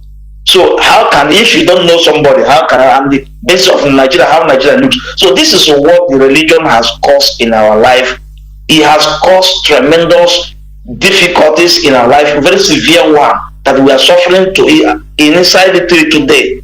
The only way to come out is what we are preaching here, and we have to be preaching it, telling people, those that will accept it with free mind will accept it, those who will not accept it, but at the end, it will still sink into their bone marrow. They will also understand what we are talking about, because from the regionality of, according to what you have said here, some of the things you said from the beginning here, calling people pagan. Pagan also means somebody who believes to this traditional religion. And religion, what is religion? Oh, that's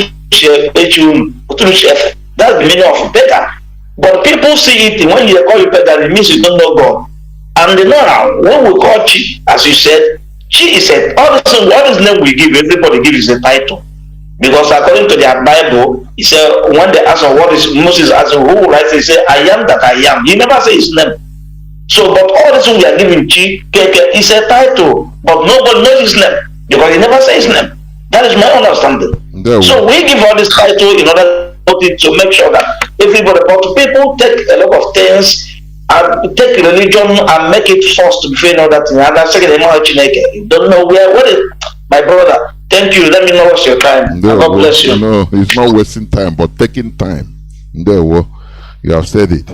Caller, you'll be the last caller. We are still, Caller, Mazi, can you hear me? Caller, people are excited, Mazi. This is a needful thing to be done. Spiritual restoration is important too. Talking to we're spending a lot of time, but okay. Somebody is on the line speaking. Can you please go on, please? You'll be the last caller, please. Yeah. Okay. Thank you so much, Dr. Johnathan. And again, let me thank our mother, Marien Haider. To be honest with you, my brother and my sister, I've been listening to this wonderful Saturday program, which I consider one of the best because of the importance of religion, what it has done to our people and Africa at large. And I must tell you, everything you guys say and come up with every time, it's not only that you people have you've opened my eyes in several areas that I have no idea, and I doff my heart also again for our sister Marien Haider. I wish everybody will be listening to this program, because you see, my brother, I have nothing to add to what you guys have have been saying, other than where I have one objection. It's not an objection in good faith, because you know what, there was a point that she made that we can incorporate our traditional religion with the current Christianity. But I'm telling you, we shouldn't mix up anything here. For me, it's a complete rejection of this thing we have followed for so many years that has yielded us nothing. Look at the statistics in the whole world. Everywhere, people have abandoned their religion. Look at who they are. This Christianity and Muslim, both of them were imported to us, to Africa. And today, what is the basis of war is based on this religion and the ideology they brought to us. We have our own way of worship. Chukwokika Biama is our God. And all we should have done was to continue to modernize our religion, just like every other religion, including Christianity. They've gone through all kinds of modernization. We continue to modernize our culture. Like you guys properly said, religion is a way of life, it's culture. And any culture that is dormant is bound to do what? Die. It has to be pragmatic. You have to continue to change it, adopt new ideology into it. The ones that are good, you keep. The ones that are obsolete, you do away with. Like sacrifices and the rest of them. The same thing happened to, Judeo-Christian religion, which you people already dealt in very much with. There is no week that I don't listen to you guys. I know that calling and to be able to get in is too hard. So I prefer just listen. So thank you so much for what you've done, Dr. Johnathan, and my sister. You are a wonderful lady, Marien Haider. You are unbelievably intelligent. God bless you all and keep up the good work. It's too hard. So I prefer just listen. So thank you so much for what you've done, Dr. Johnathan, and my sister. You are a wonderful lady, Marien Haider. You are unbelievably intelligent. God bless you all and keep up the good work.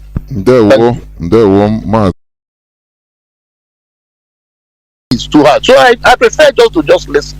So thank you so much for what you've done, Dr. Johnathan and my sister, you are a wonderful lady. Marien Haider, you are unbelievably intelligent. God bless you all and keep up the good work. It's too hard. So I prefer just listen. So thank you so much for what you've done. Dr. Johnathan and my sister, you are a wonderful lady. Marien Haider, you are unbelievably intelligent. God bless you all and keep up the good work.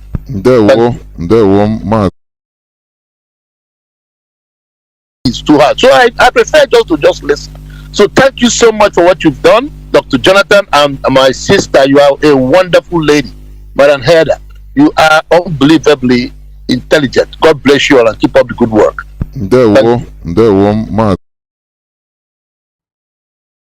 It's too hard. So I prefer just listen. So thank you so much for what you've done. Dr. Johnathan and my sister, you are a wonderful lady. Marien Haider, you are unbelievably intelligent. God bless you all and keep up the good work.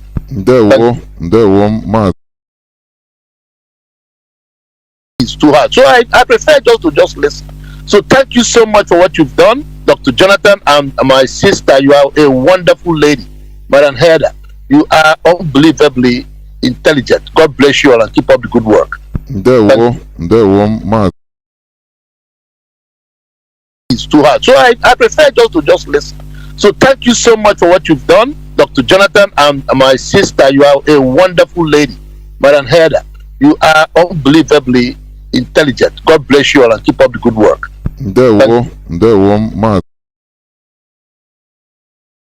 It's too hard. So I prefer just listen.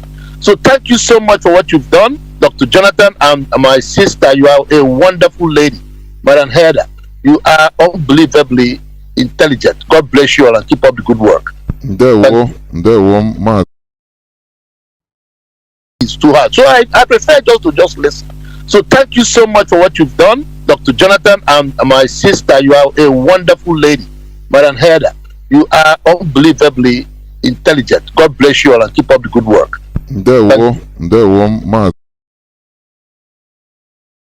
It's too hard. So I prefer just listen. So thank you so much for what you've done. Dr. Johnathan and my sister, you are a wonderful lady. Marien Haider, you are unbelievably intelligent. God bless you all and keep up the good work. It's too hard. So I prefer just listen. So thank you so much for what you've done. Dr. Johnathan and my sister, you are a wonderful lady. Marien Haider, you are unbelievably intelligent. God bless you all and keep up the good work.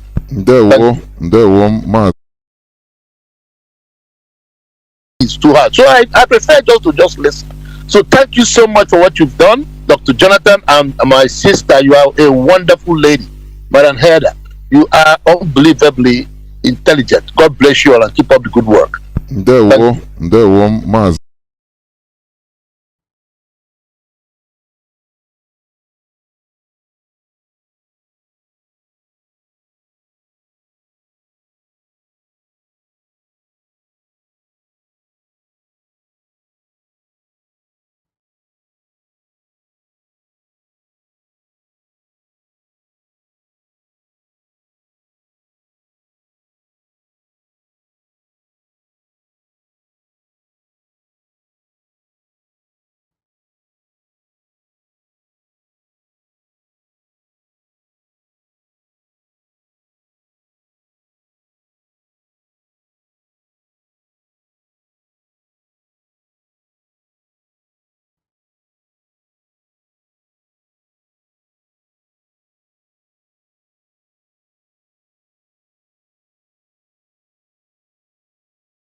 My goodness me.